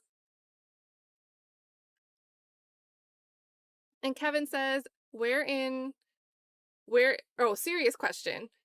Could the judge hold love in contempt? I'm really curious and seriously don't know. If she does something to warrant it, but I don't know what that would be at this point because everything seems to get a free pass. It would be hilarious. You're in contempt until you get your homework done, and then watching to see how fast the homework would finally get done. I'd love to see it. I really would. And thank you for sending the super chat to correct the typo. Guys, I do try to do a good reading of a typo. You don't need to spend extra money for a typo. I will do my best to read it right. And I think I do a pretty good job deciphering typos because I make a lot myself, so I can figure a lot out. I have a lot of experience. KH says, I would suggest calling the cat gang Caterpillars with a K, but we might get charged with a Rico. Miss Love would say, but why did you change the C to a K? Yeah, you gotta be careful. You gotta be careful. It's just something us kids on the internet do. Thank you so much, KH. Army Nurse says, I believe ADA love can fly. Oh, I believe ADA love can fly. And then are those UFOs? Oh, good to see you, Army Nurse. I love the little emojis. Ike says, Miss Love, hate is fun, and I don't want to break the spell, but I wonder if perhaps she would be better off as a different type of attorney. Okay, back to, and then the angry face. You know, maybe. There are a lot of types of law and different specializations and different roles people play, and, you know, maybe something more like litigation might be better for her. Can you imagine she might be able to get people to prefer to settle rather than going to court and dragging it out. I don't know. That could work. So I get what you're saying. Like, this just might not be the best seat for her to be in. So, although she's supposed to be the difficult witness expert, I don't know how we got there. Shout out to Ike. Good food for thought. Chloe Albert's Revenge says, maybe there's a reason for this. She's got a tapeworm but won't kill it because it's a living thing that likes her, and now her brain is full of holes. That always makes me think of the Futurama thing. Is it Brain Slurm? Where they have the like brain slug or brain slurm, and it's just sitting on their head. It's one of the episodes, they just all have this thing sitting on their head. And it just keeps going and going, talking for it. Shout out to Chloe, and I always love thinking, I gotta go watch some Futurama. It's been a while. G. Lander says, Love, Your Honor, I object and take it personally that the defendant is not maintaining a completely submissive posture while underneath my heel. Yeah, oops. She did calm it down, but earlier in the day, she just was not accepting it. And AK, in same vein here, says, Love's tone and body language says, I'm winning. Thank you for the 2, AK. Apuninu says, I feel like we're all just here to help Attorney Love get this trial back on track, and she has a total lack of awareness.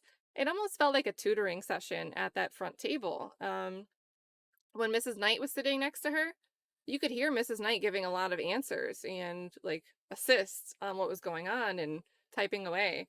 So it did seem like a tutoring, like a class, a study hall session. And maybe that's needed if it finally gets things done. It shouldn't be how it works, but...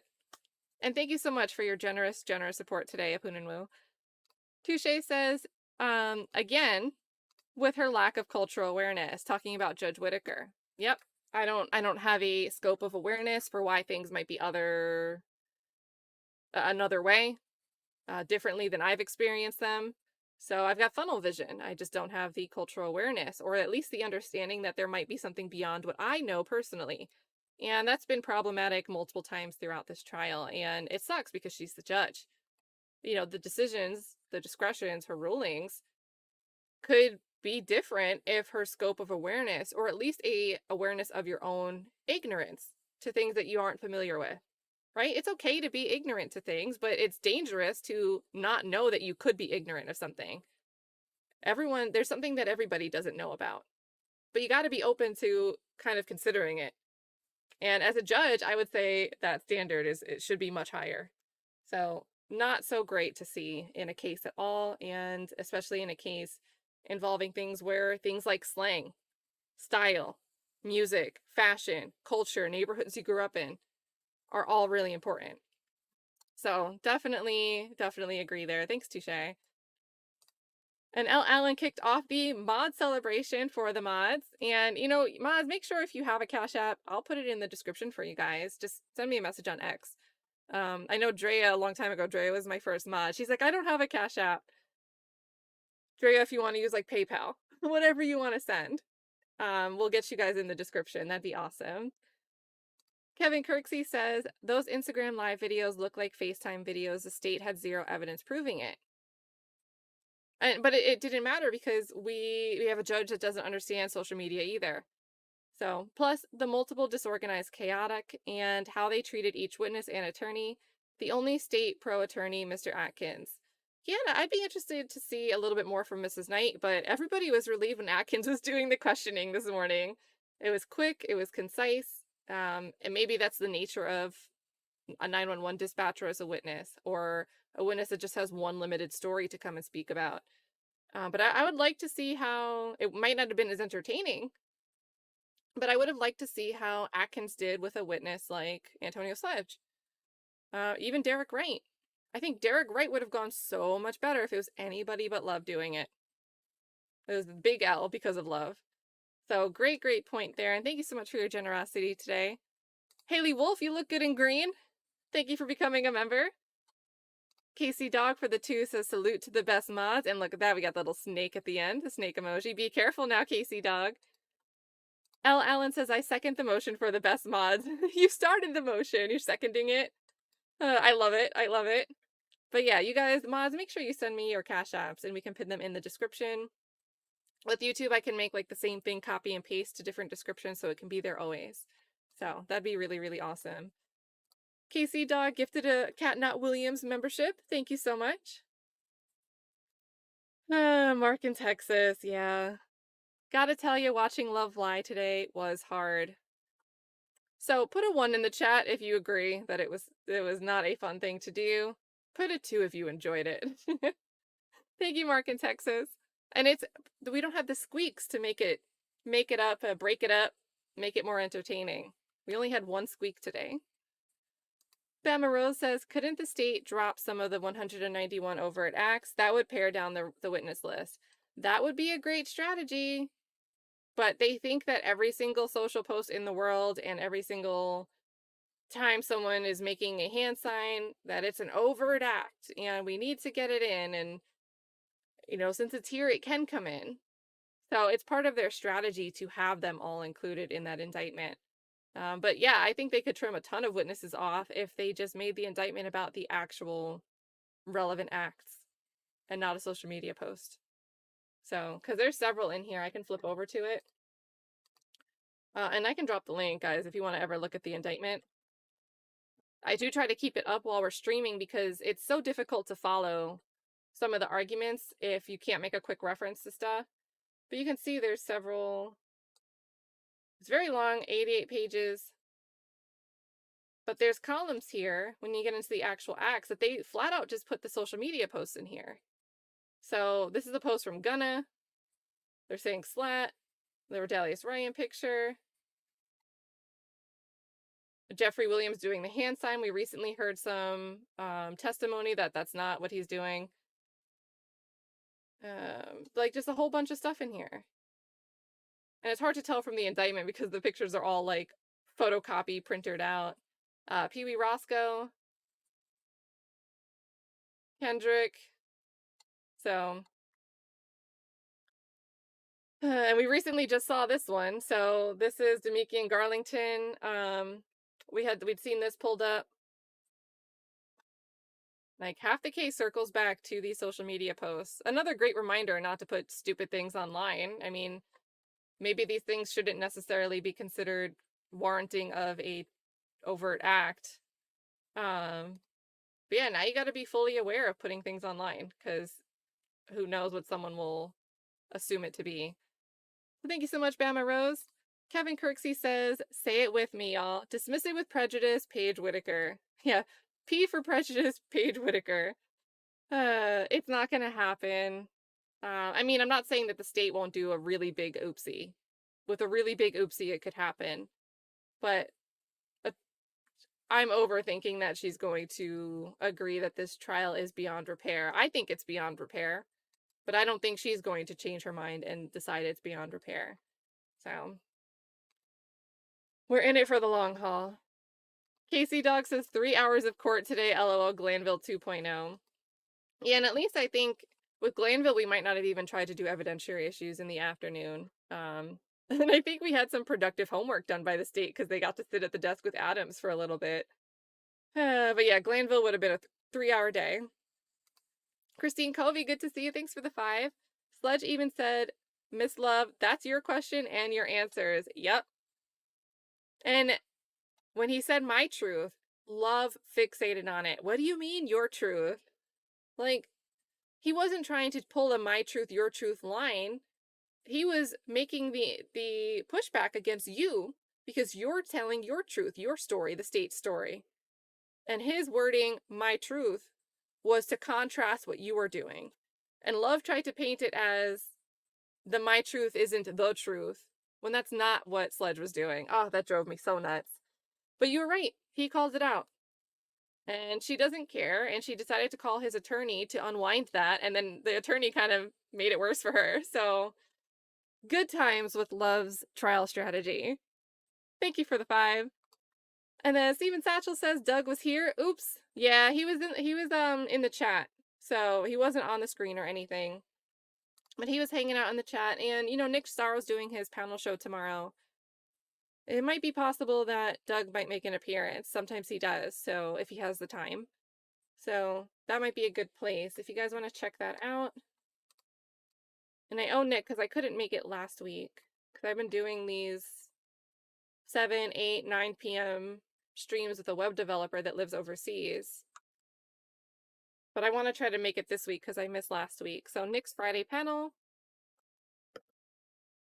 And even though it typically can talk about all topics because of all the stuff going on with YSL, these Friday panels have really been YSL panels. So really good time, fun to hang out in the chat. I don't like to syndicate the full stream, but sometimes what I'll do is syndicate the stream for 30 minutes because when I make a community post on YouTube, people don't always see it.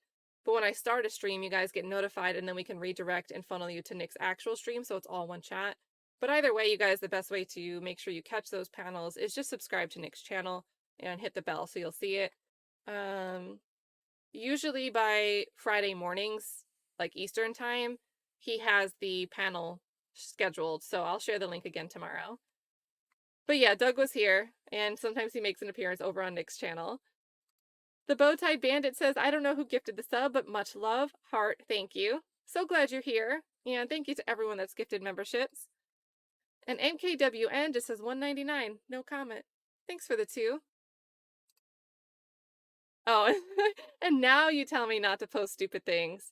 I mean, you could post, like, stupid helpful things. That's fine. I trust you. I trust you. And then Chloe Albert's Revenge. So we are closing with the legendary Chloe Albert's Revenge. So let me get this straight. No testimony from MGK, none from Snoop Dogg or Willow Smith. Just Love and R. Kelly. I want my money back. Oh yeah, because we had the I believe I can fly. I believe I can fly. Yeah, not the concert that's not a fun concert lineup there. Oh boy. And then Nick is still going up to, I think I just saw someone. Yeah, here it is. We're getting really close to 10K. He's close to needing just 100 more. So on your way out, if you could give a sub, hit the like button and give a sub over to Nick Starro. That'd be great. It'd be awesome to have him hit that 10K mark this weekend. Great commentary. And even though he's not a criminal defense attorney, he does practice labor law and knows labor law very, very well. And it's interesting to hear his perspectives on, probably right up Steven Satchel's area here. Contracts, severance, employment, why people might leave a position, go somewhere else, what the off-ramp of leaving is like, all the PR surrounding somebody leaving a high-profile position. So really interesting insights when he talks about Fulton County content. And then with that being said, it's a little bit away until Tay Biz's stream starts. I am going to get his link one more time. I'm going to be hanging out in the chat. When that starts. So this is Tay Biz's channel. And then a link to his stream. We're going to be talking about Unk.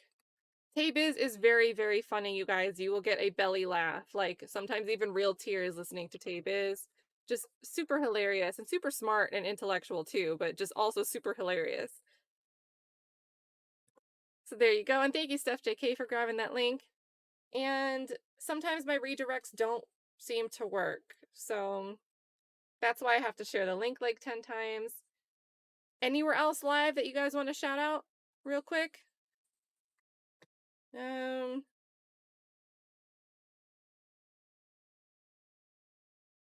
Everything I'm seeing looks like it ended for the day through my own subscription tab.